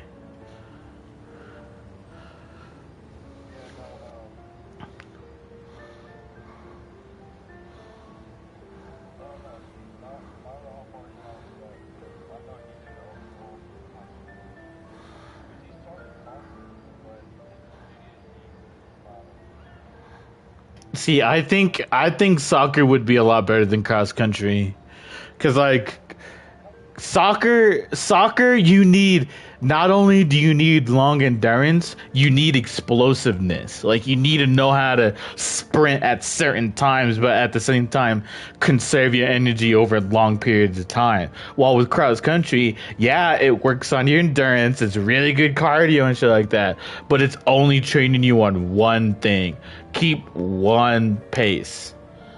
And in real life, in real life that will never fucking happen. Like nothing's just gonna happen nothing in the world is gonna happen at your happy little pace.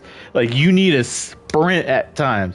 You need to be slow. You need to be quiet and stay still at times. You just need a good endurance so you can do all of it. And that's where I struggle. Like I was learning how to run far, but I was a bad sprinter. I couldn't really sprint, and it just showed.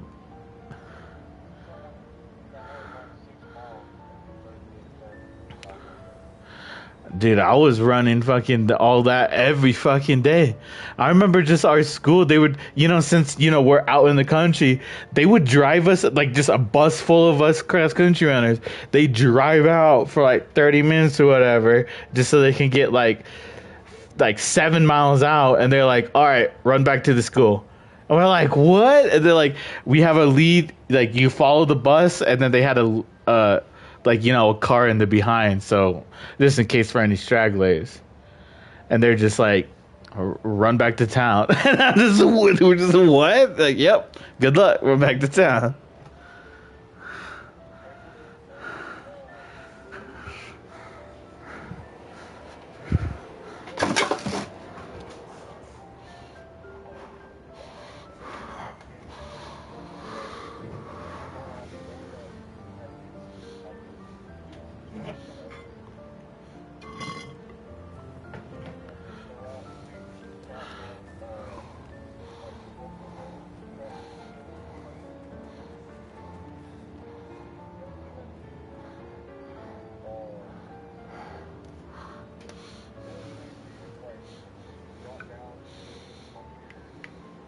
Burpees.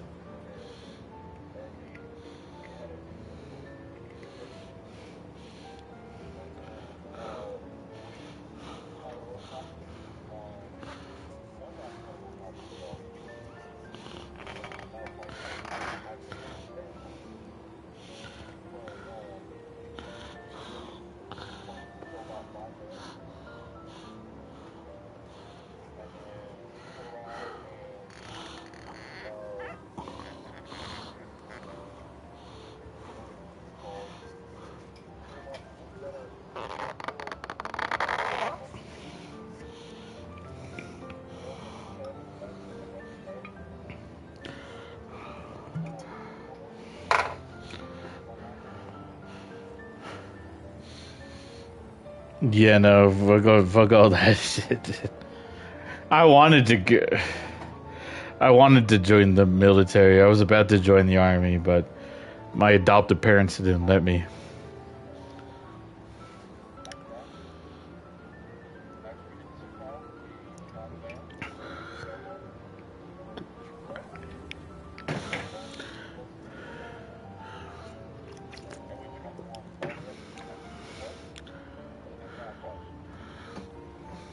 I remember doing that.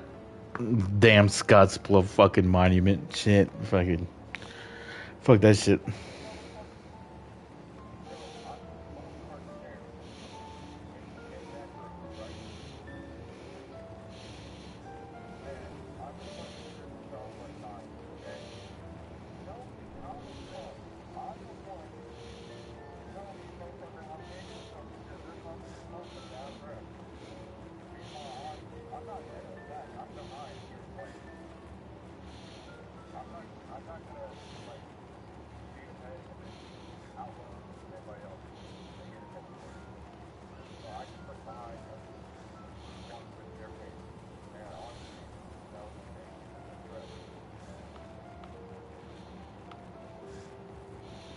You guys were walking?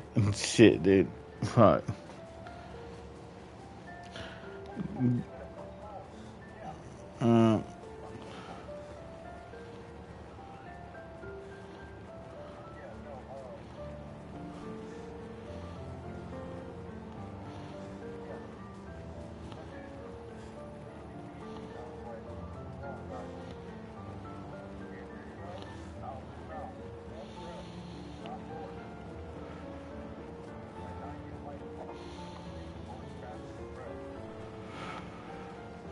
It's like, trust me, your body wants to, but just since you are forcing your body to do, like, exerting it, you have to control your breathing. That's the main.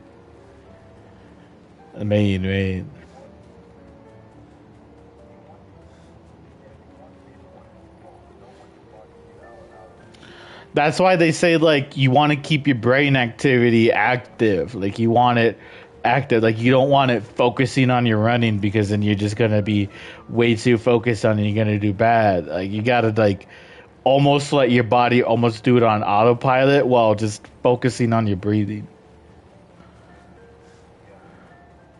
And the one thing that I never really got until, like, at near the end is, like, when they say lean forward, like, you're almost gonna fall, you want to do that on every stride, because, like, your body will automatically just put a leg out in front of you to catch yourself. So, like, it's you're not exerting extra force to like move yourself forward. As long as you lean forward enough that you're almost gonna fall, you can just run. You can run with that momentum.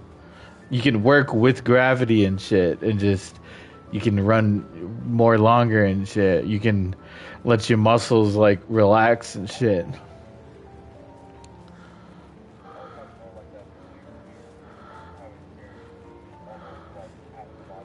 Yeah. And that's it. Just you, yeah, like you lean forward, like especially if it's uphill. You lean your motherfucker, you chin down and just fucking dig into the ground. And you want to run on the balls of your feet. You never really want to land on your heels. Not hard, because you can. That's how you fuck up your fucking legs up that way. And that's how I like. I've always struggled with that because I'm flat-footed, so I'm always landing weird on my feet all that. Like I hit when I run, I hit my feet like really hard, and it just I can tell like at the end of a race and shit, my feet just fucking it's awful.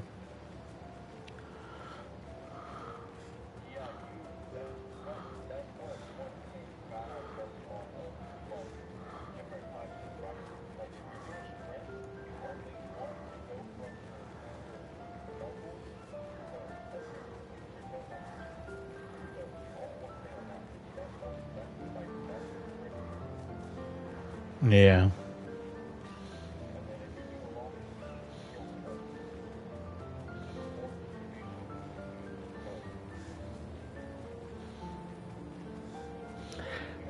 Mm.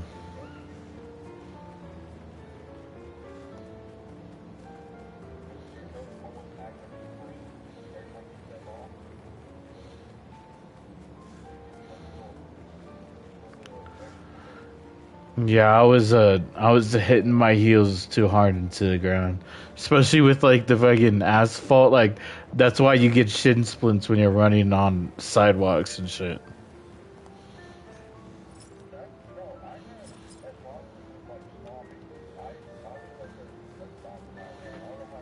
No, me too, bro. Me too.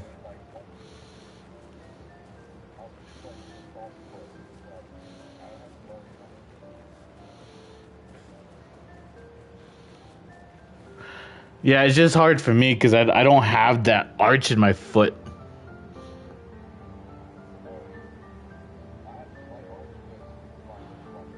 No, me too. It's like the best way you can tell is like, like you're at a swimming pool, whatever. You get your foot wet and you stamp on the cement and see what your foot looks like. If it looks like a duck's foot, you're flat footed. Because normally it should have that arch and it just look like an actual footprint.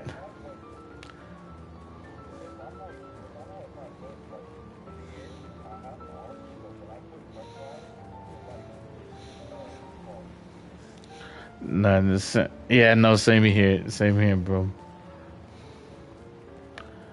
That's why I like the Under Armour shoes so much because they don't. I mean, yeah, a lot of them. It's just certain models of them. They don't have that arch, and it's like a flat like. Under Armour and Adidas too. They have that like flat design and shit. So it's not fucking up my foot. Cause like that's what it wasn't like. It wasn't me necessarily running. It was like the shoes just fucking up my foot. It was like forcibly putting that arch in my foot, and that's what was making it hard to run. It's like I don't have that arch in my foot. It's like forcibly putting it, and it's like making my foot sore and shit.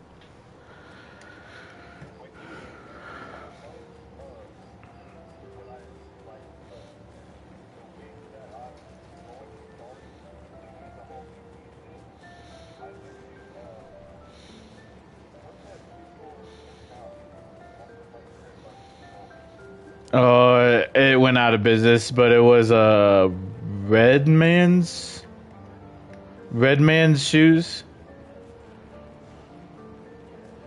Yeah, they're out of business now, but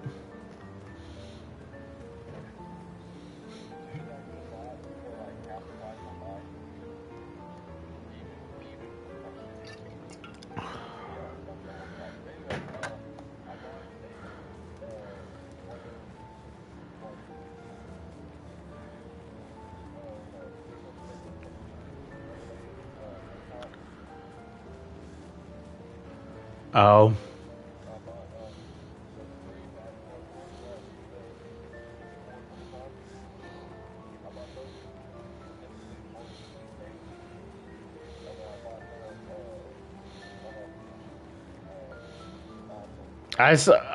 Yeah, no, I saw you wear those all the time.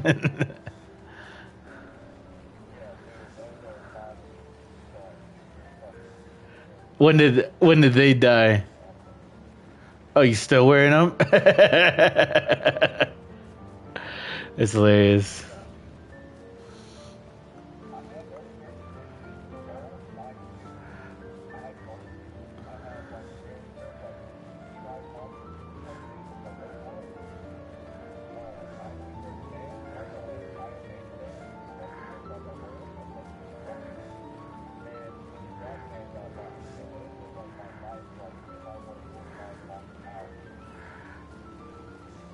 You you want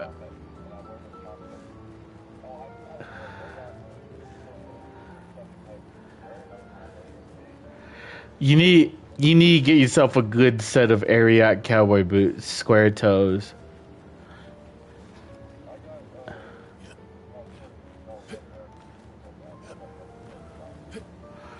I'll maybe next year for your birthday I'll save enough money because the Ariat cowboy boots, they're expensive. They're like $150 at least, but they're really nice boots. Well, no, like I want you need like a good set of cowboy boots, square toed, that actually has like it's not like normal cow. It has like the actual like the treads on the bottom of like an actual boot. Like, dude, you can wear those shoes for years, and as long as you don't just even if you do cheat them like shit, as long as every now and then you put like leather polishing on them and shit, that they'll last.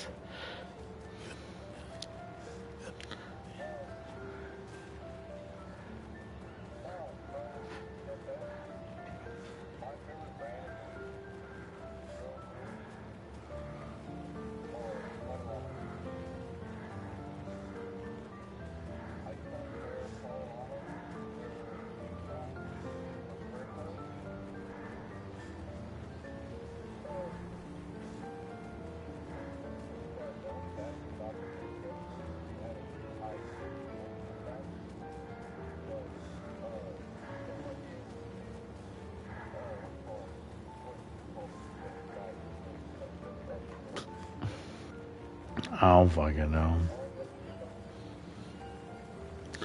I never knew they had a name until Red Dead.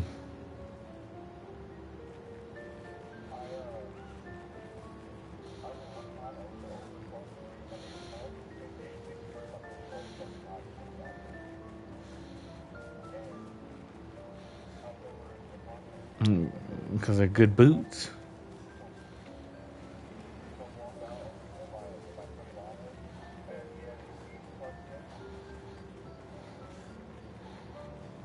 Yeah, no, that's goat fucking territory.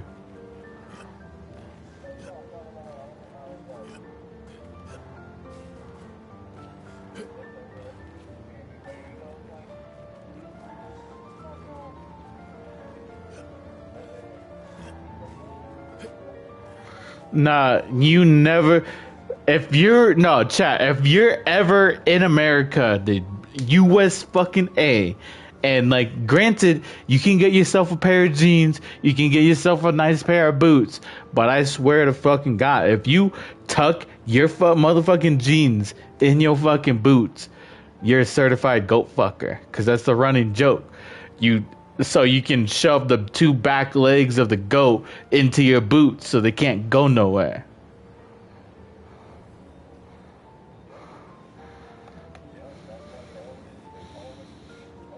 No, it's jeans over boot. No, it's like, unless you're fucking from England and you're like some preppy ass fucking English writer and some shit, then okay. You kind of get a pass only because like I don't want to associate with you anyways because you're British, but any of those English writing just like that's not how you ride a horse, bro. I mean, they don't know how to take care of horses.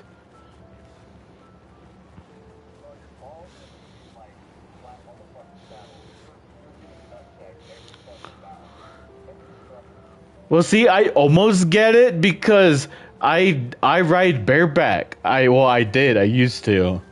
I would ride bareback because there's those certain horses that trusted me so much. All I had to do is grab a little bit of their mane and like I would tug on which direction I wanted them to go, and they would go. I was riding bareback. It was pretty cool, but fucking English writing shit, that is weird. I've met a lot of people that come from all over the country to go up to Fort Robinson, to like ride horses and shit. Some of them bring their own horses. A lot of them just, come so they can ride the horses. And the ones who bring the horses, bro, in the 2 years, I worked there 3 years. And the first 2 years I was a horse wrangler, but the last year I worked up there, I worked with Caleb, doing lawn maintenance. So I was a certified lawnmower, bro. I was operating $20,000 lawn mowing machines. It's pretty lit. Zero turning, fucking massive ass shit, fucking giant. It was cool, but the first 2 years, fucking the only people that I know that don't know how to take care of a horse are the English writers. All the other people, horses get out. That's just a thing. Horses will just like storm out. They'll get scared. They'll storm out or whatever.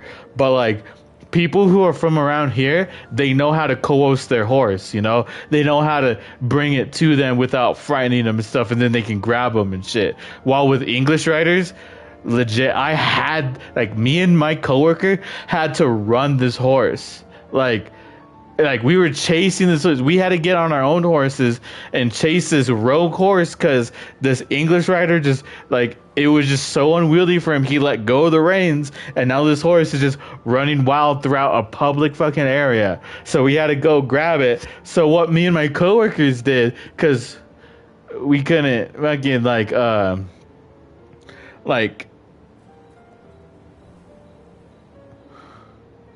I'll wait for Forrest to come back.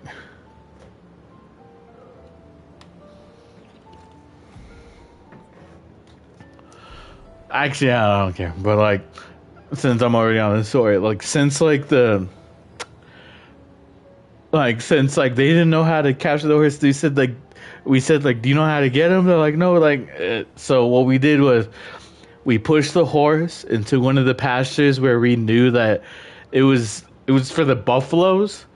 But as long as you isolated this horse so it didn't fuck with the buffaloes up at the fort, it would have been fine. So, but it was just away from the public access area.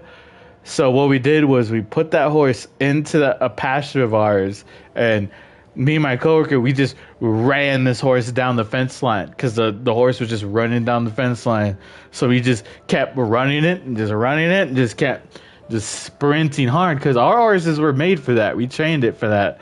So we were going to wear down this horse, and eventually that's what it did. The horse just got so tired it could only walk, and that's what we did. As soon as it started walking, we grabbed it and we tethered it to one of our horses, and we just walked it all the way back like nothing happened. But it's just the fact the owner of the horse had no way to grab. If they didn't have us, that horse would have just been out there. And probably animal control or the police would have gotten involved. That's what I'm saying. That's fucking shitty ass fucking they don't know how to take care of horses. Because granted, around in the Americas, granted, not all horse owners are fucking perfect. But I've seen a lot of horse owners around here that they understand their horses. They understand their personalities. I've known horses that some of them like French fries. Some of them just certain little things. Yeah, there's just certain little niches about horses. They're a lot more complex than a lot of people think. And that's why I miss about that whole ordeal. But humans always ruin that shit all the time. The only reason why I left that job is because a lot of, like, if there was ever an accident or whatever, fucking immediately the tourists was just fucking talking about, like, I'm gonna sue your ass. Like that's like their family members would get involved. It was just such a huge ordeal. Like, even though they signed a motherfucking waiver saying like we're not responsible if anything goes on, like they signed it, like even then they're still threatening lawyers. So even though we had that legalized notarized fucking waiver, I had to still go to the office and spend a whole entire afternoon where I could be like, doing my job, but I had to spend a whole entire afternoon in the office just fucking signing legal documents so I wasn't gonna get sued. Since I'm a government worker, yeah, like they provide all that shit, but like legit, it takes fucking forever. I was just in the office for a whole afternoon, just signing papers, just to make sure. Like, it wasn't even papers I needed to sign. It's just so I wouldn't get sued. Like, that's the legalities you have to take so you don't get sued for a job like that. And I'm 16 years old, dude. And what the fuck is that? It's like bullshit. And like that's why I quit that job. Like, I love the horses. Granted, I didn't mind the work. The work wasn't bad. I love the horses, but it was the motherfucking people. It was the tourists thinking they're all hot shit, thinking they can ride a fucking horse like they seen in the movies. And as soon as a horse even trips or does anything unusual, they fucking freak out and they cry. I've seen grown men cry, bro. Like, what? You're on a, like, dude, I'm 16 years old and you're crying? You're fucking 38 and fucking, you scared because what, you might get bucked off with a bro. That's how you, I don't know, man. I've been bucked off a horse in worse ways, but I still, like, put my, like, the tourists, I always put the customers in front of me.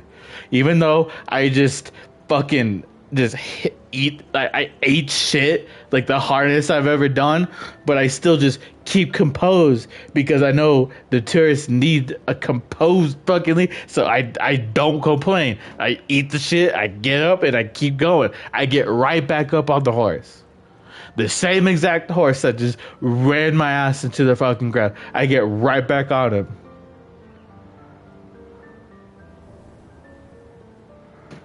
And that's what baffles me. I'm 16 years old and fucking a goddamn 38-year-old man doesn't know that same fucking struggle. That's how you know people are living too comfortable with their fucking lives, dude. I was doing that as like a 16-year-old job, and most like the tourists that were visiting me, when they said they were 16, they were traveling the world. They were traveling to different countries and all that shit. Like, bro, I had to get a job to fucking survive, and you're over here just flaunting your fucking status of me. Again, all these preppy assholes.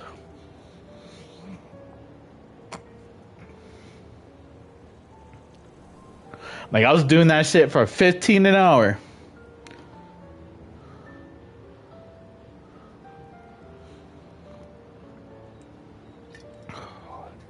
It's like, granted, back then, not that bad. But the fact that, I had to do rodeos, I had to do all this, I had to train horses, it was like, that was the white thing. It's like, I had to train horses. So, like, I had to, like, ride these horses in pens. I had to, like, train them to be trail horses. It was cool. But thinking back on it now, like, that's far past my pay grade, dude. Like, I met people that were training horses the same way I do, and they charge by the horse. It's like thousands of dollars.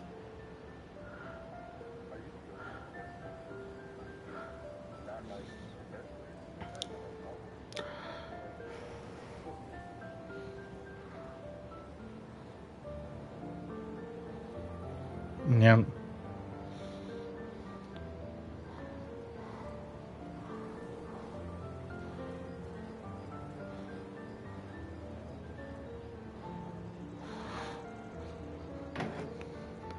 Forrest, you wanna know You wanna know this one story about this one old lady I met, and she spent her whole life like breaking horses and training them to be saddled and stuff. You wanna know her secret? What she did was she had a custom made blanket that she would put over the horse or whatever, and legit it had hooks on it. So what she did was she was just hooking up pots and pans, metal like thing like sheets of metal and everything that can be clunky, like silverware and shit, like silverware and glass. Like she was hooking it all up on that horse and legit just running it, because like the horse would be scared of all that clanking and bashing, but just afterwards she didn't have to get on the horse once, but just after running like over and over, it would get used to all that sound, so like it wouldn't be scared of just the littlest sounds ever no more.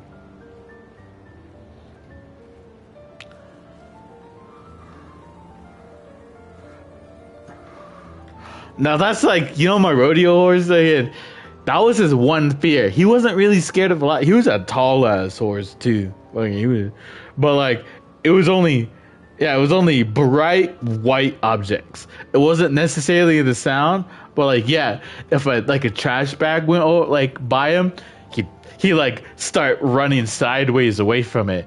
If he saw like, dude, I was trying to throw away because I went to there's a place up at Fort Robinson near it called Stav's. It's just like a local like burger joint. So I was eating like a burger while I was riding them, because like before the rodeo we were just riding horses around and shit. And I went to go throw away my wrapper from my burger, and my horse wouldn't even get near the fucking trash can because it was white. Like, what the fuck? Like, no, this horse knew how to sidestep. Like, I could, like, just kick the one side, and he knew how to sidestep. Like, he was a well-trained horse, and he was just, like, I couldn't get close to the trash can. So what I did, it was stupid, but I threw the bag into the trash can, but the bag was white. It was a white paper bag, so he just fucking took off on me. Yo. And I stayed on. No, I stayed on. I was expecting it, kind of, but like it did like scare me at the moment. He just took off for no reason. I was just like, oh shit. But nah, I got him calmed down. What sucks was he was my rodeo horse, which is a wild horse, like anything. Like he was a skittish ass horse just in a rodeo and shit, but he was pretty good. The only problem I had was when I like, if I was going so fast or whatever, or like we had to stop suddenly, my cowboy hat was white for us. So my hat would fall off my head, would go right next to his head, and then he would just buck me off. Especially in a rodeo setting, he didn't give a shit. He just bucked me the fuck off. I was just like, God damn it. And like, even people were like, what happened? I'm like, he's scared of white objects. And they're like, oh, your hat. I'm like, yep. My hat fell because I stopped so suddenly, it fell off my head and just...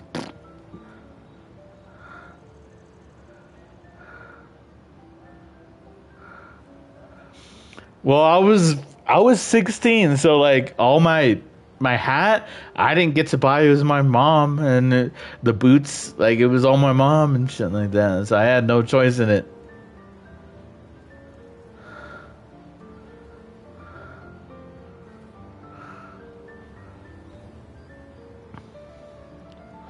You know what I did at the end of that year though? Like at the end of that summer job, I folded my hat into a tricorn.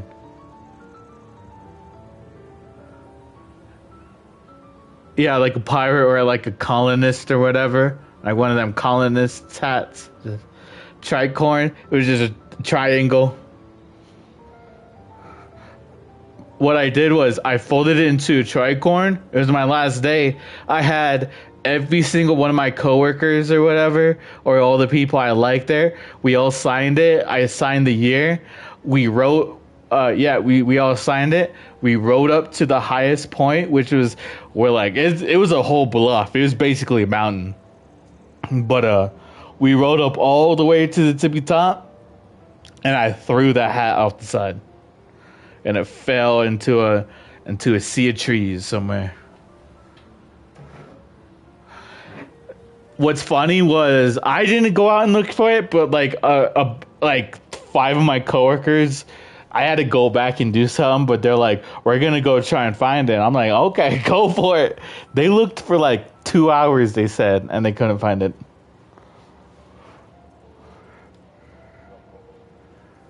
I don't know. Again, I'm pretty sure it probably got stuck in a tree, so they were looking around and not up.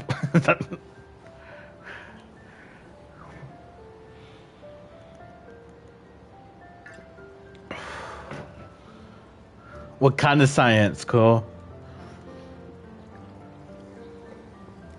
Weird science.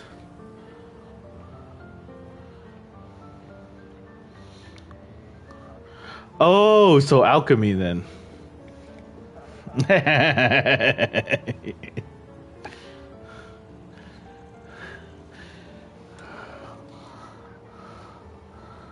Minecraft. #1 victory royale. That is about to get down, get down. I recognize that look. What's got you so grumpy? Those masks. What about them?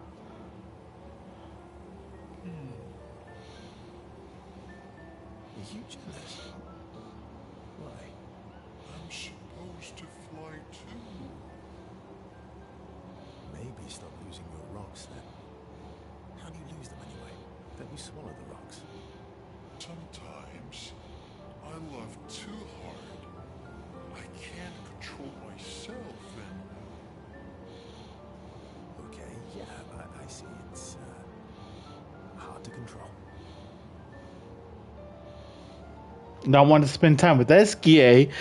Fuck yeah, SGA. He's the best one on this team. She reminds me of someone.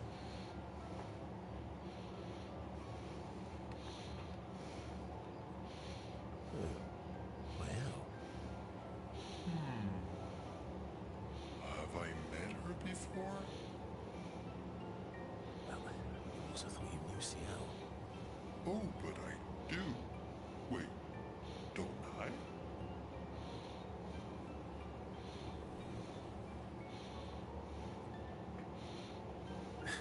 Sometimes I feel like you know everyone.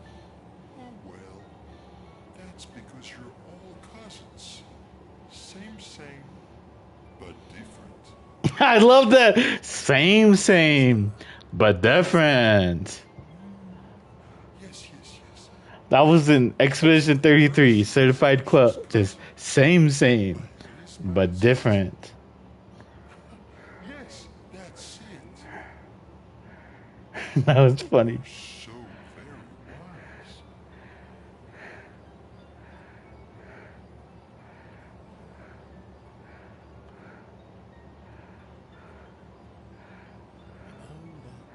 That almost makes sense to me. It's okay if you don't understand, Versa. You're still nice to me. You're just a big ball of nonsense sometimes, aren't you? That's why best friends.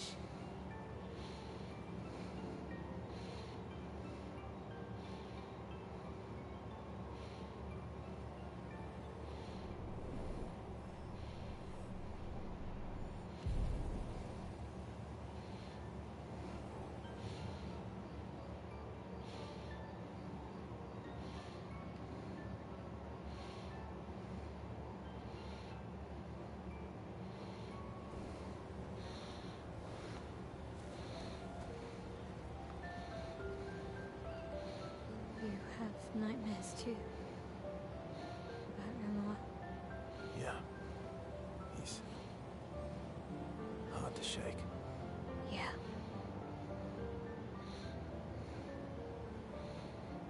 You wanted to spend time with my L? I mean, yeah.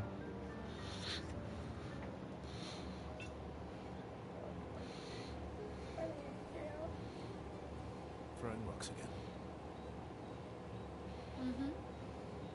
You should try.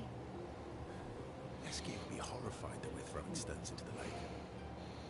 Or he'd be super happy because we're sending them soaring on fun little adventures. Oh, so they're like little rock expeditioners. Exactly.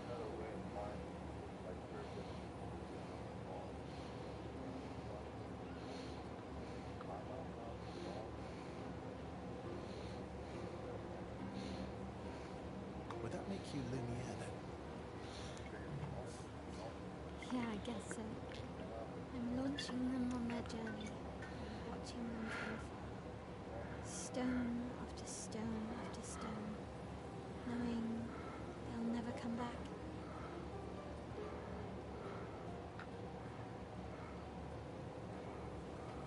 Poetic. Well, reality is depressing. Is that what you're writing in your notebook all the time? Depressing poetry. It's not all depressing. Like what you write about. You don't seem like a sunshine and rainbows type. Mostly poetic insults to use on the no-go. I'm currently comparing him to the backside of an album. Actually, writing is cathartic for me. It helps. Getting the thoughts out of my head and onto the paper. Giving shape to my feelings. Can I see?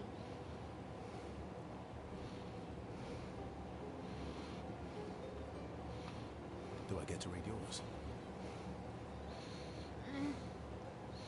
Mine's kind of personal. Well, so is mine. Yeah, but I bet you secretly want people to read it.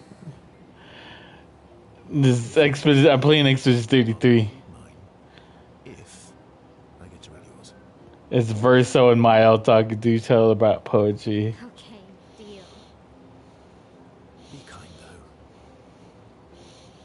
Yeah, I can't promise that.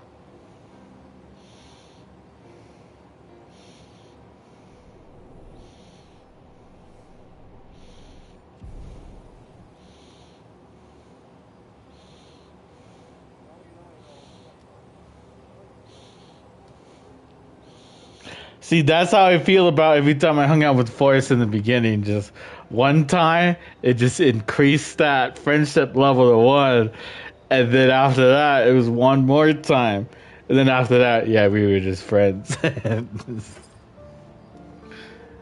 Because in this game, you have to like talk to people, and that's how you increase your relationship level with them. They start like relating off shit, whatever. Like just then, they were relating off of poetry or some shit. But like with us, I remember it was like all we did was like, you want to drink? And just like, yeah, sure. So you bought a whole case of Corona. You maybe drink 2, and I drink the whole rest. I had to take it. I remember you let me take it home that first time. You're just like, I ain't gonna drink that. You can take it with you. And I'm like, fuck yeah, bet.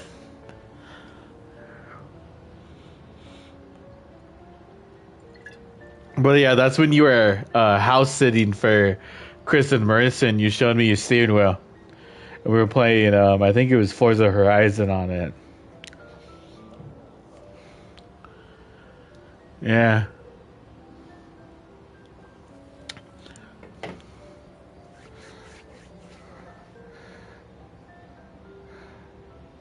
I felt like that was like the first real time, I guess. Like it was just me and you.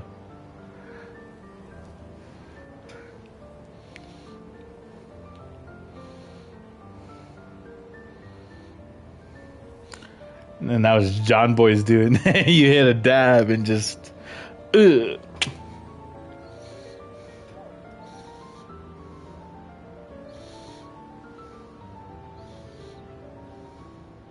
No, around that time, John was still there.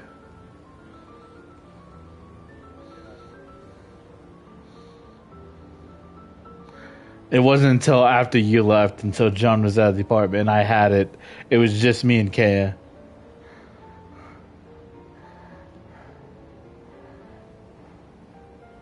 Because Caleb moved out after like maybe a year or so. And he got his own place.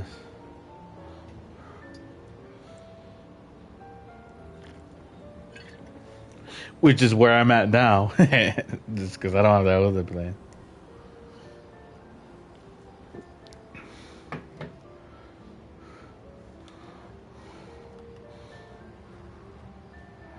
Seems you were right about these expeditioners. A most impressive group. They've grown on you, haven't they? Maybe. They have.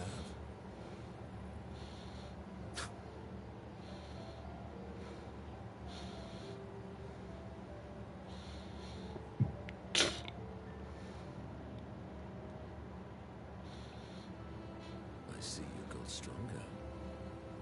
Well, I didn't spend the last few years hiding in the mountains. The mountain where Pellerin cut you in half and you cried for my help? Yeah, the mountain where a Stalak stomped you and I had to evacuate you. You want to fight?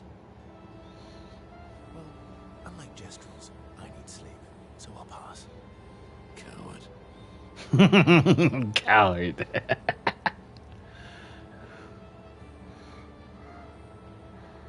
Ooh, I'll admit, I'm afraid of you. Good. At least you have become wiser. Excursions. Yeah, you do too, I know. Remember our first battle against the duelist? Sure do. We got our asses kicked pretty hard. And this one time we tried to swim to the Red Tree Island and you got eaten by that snake. Monica is a G, dude. It's possible when you're mortal. Carving my way out was a nightmare, though.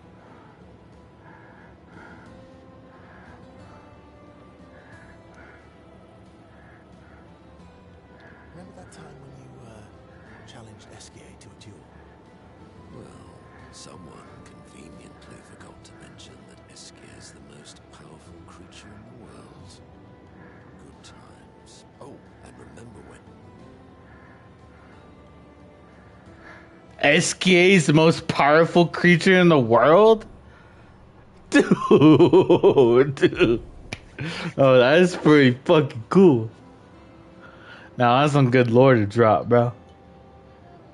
For real. Forest.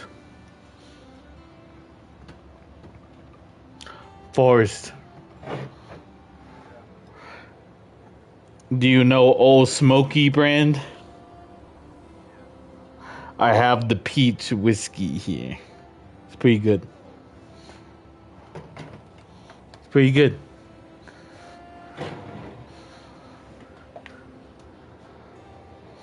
I finished that bottle of s'mores, even though I didn't want to.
Forest.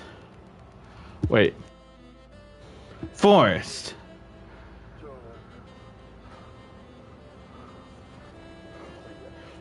Yorick Tenkai. Malevolent Shrine.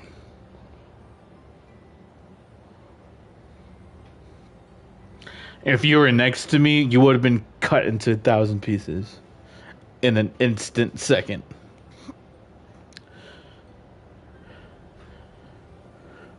Unless he had reverse technique, but even then, it would be a struggle for how many slashes Malevolent Shrine can do, guaranteed hit within the domain.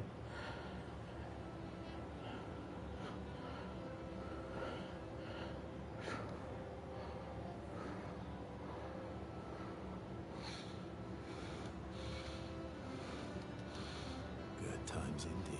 But Caleb's finally getting up. If he finally gets up, can we play balloons?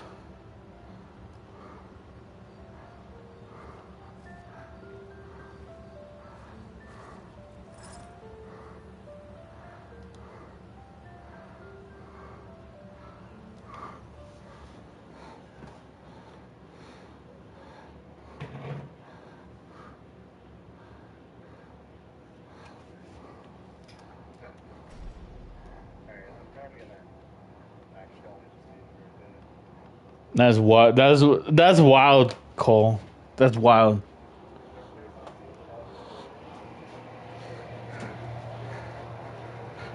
I don't know.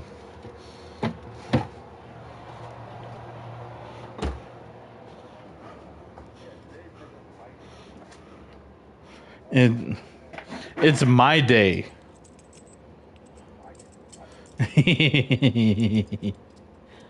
I want to claim Force's day. How do I start about that process as a conqueror?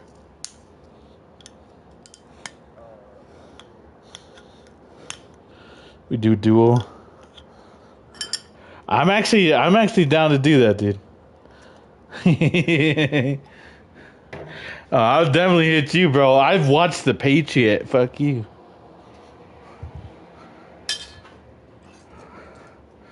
No, I've watched The Patriot by Mel Gibson. You don't know that movie? It's the Revolutionary War, bro. That's when the U.S. citizens actually started fighting against the British. They came up with militias. But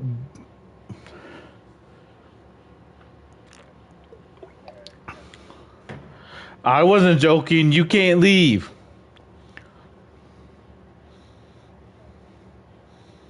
Dude, that's fucked up. That's fucked up. God damn. God damn. I'm making new enemies left and right.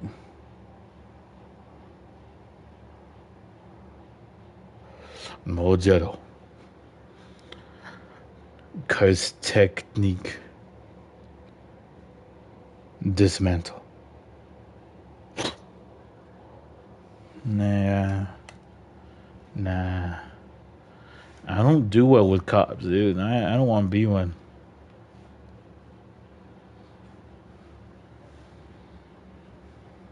Like I said, I don't do well with cops. Fuck you. That's a different branch. Fuck you. It's still government. Fuck the 5-0. Fuck that shit. Alliance still they have a fucking SWAT team, dude. Find that shit.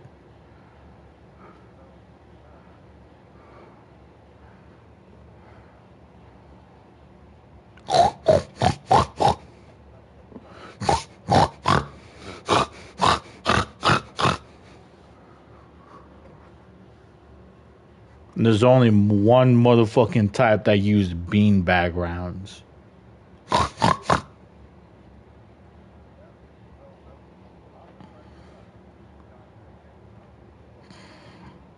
I'd do that, bro, but fucking shit. I've seen a lot. I've seen a lot of those fucking shits, bro. A lot of those cops don't know how to shoot, man. The only ones that know how to shoot are legit. Like they're the ones that are like the sergeants. Like they've been there for 10 years. But all the new cops, bro, fucking shitty ass aim.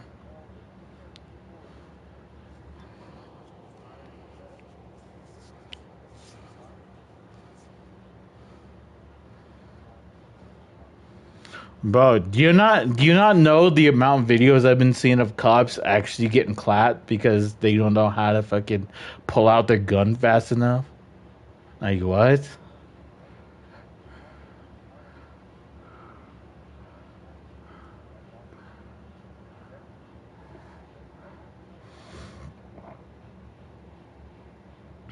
It's just the whole PTSD aspect. I think that's why they don't do it.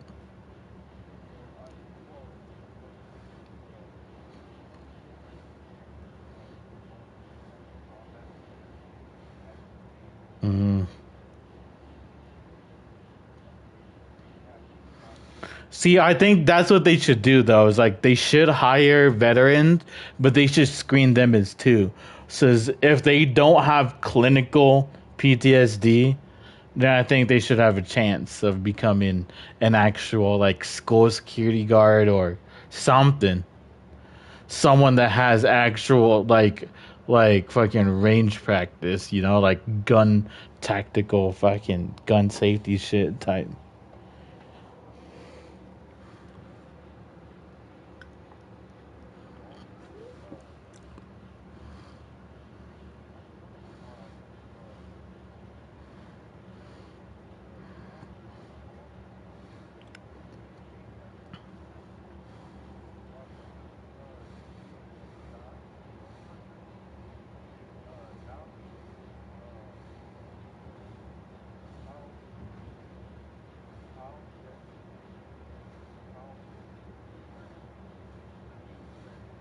A pedo catcher? That's wild work. I would not want to do that shit.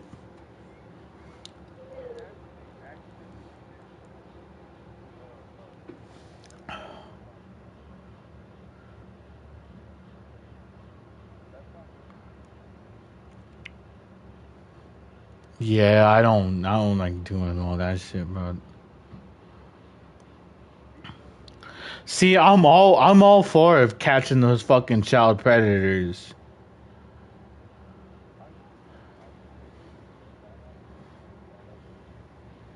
And every fucking tree.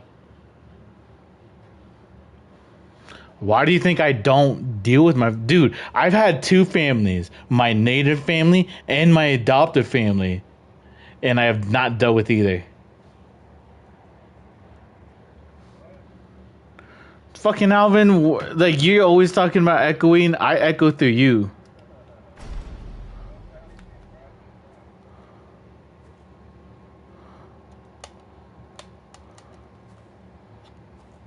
Do you mind if I play here?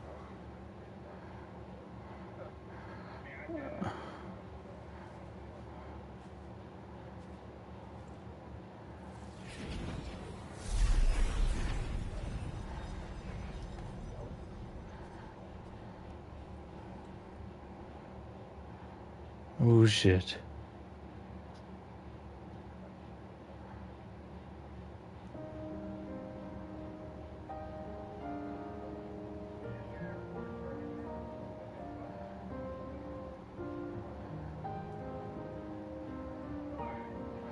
I'm trying to experience a cinematic scene. I'm about to leave the Discord.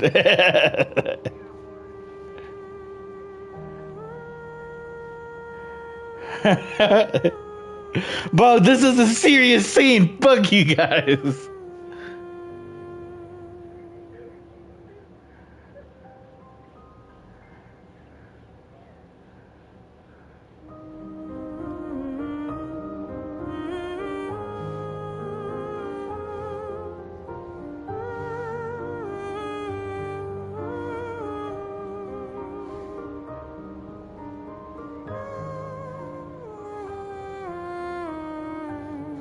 Not even that. It's just a serious scene. You guys don't know how to just shut the fuck up. Not even that. I don't care if you're talking, but it's just like, ooh, I'm about to just bend you over. It's like talking about some wild shit.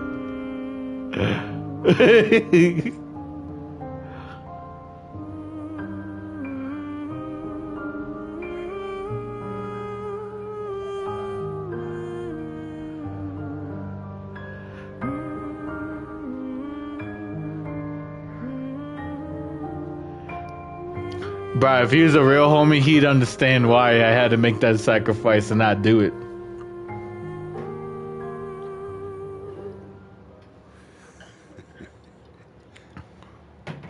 That was good. Holy shit. This scene's so good. Fuck you guys. What song was that? I feel like I know it. Yes, an old song I used to play to my sister. Can you play another? Sure. We have all night. Okay, ready? Are you ready? I am ready. I will need a bit of space. All right. SK. Ready?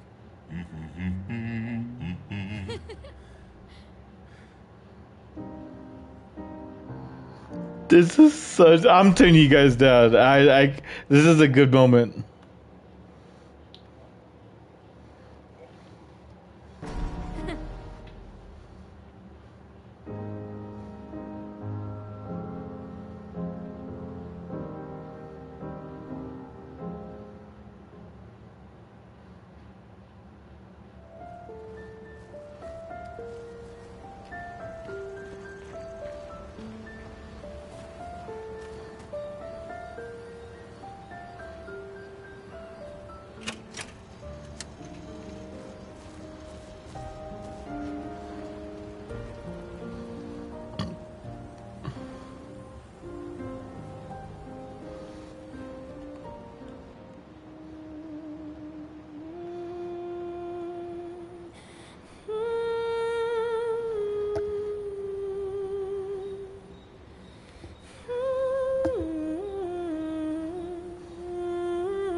Okay, chat. I know, we're not yet there, but mainly with this stream, what I wanted to do was try and defeat that Visages boss, the Visages or the Visages, but I've been playing this for 4 hours now, which is I kind of want to go and play something else, but this was fun. Like, not gonna like, this is really fun. The cutscenes are really good. The music is fucking insane. This game's great. We'll be back later with it though. It's been really good. I just think this right here is a good spot to just, just leave this episode here. So I hope you all have a good night. I hope you all have a good evening or morning or whatever. We'll come back with us though. Hope you guys have a good time. Goodbye.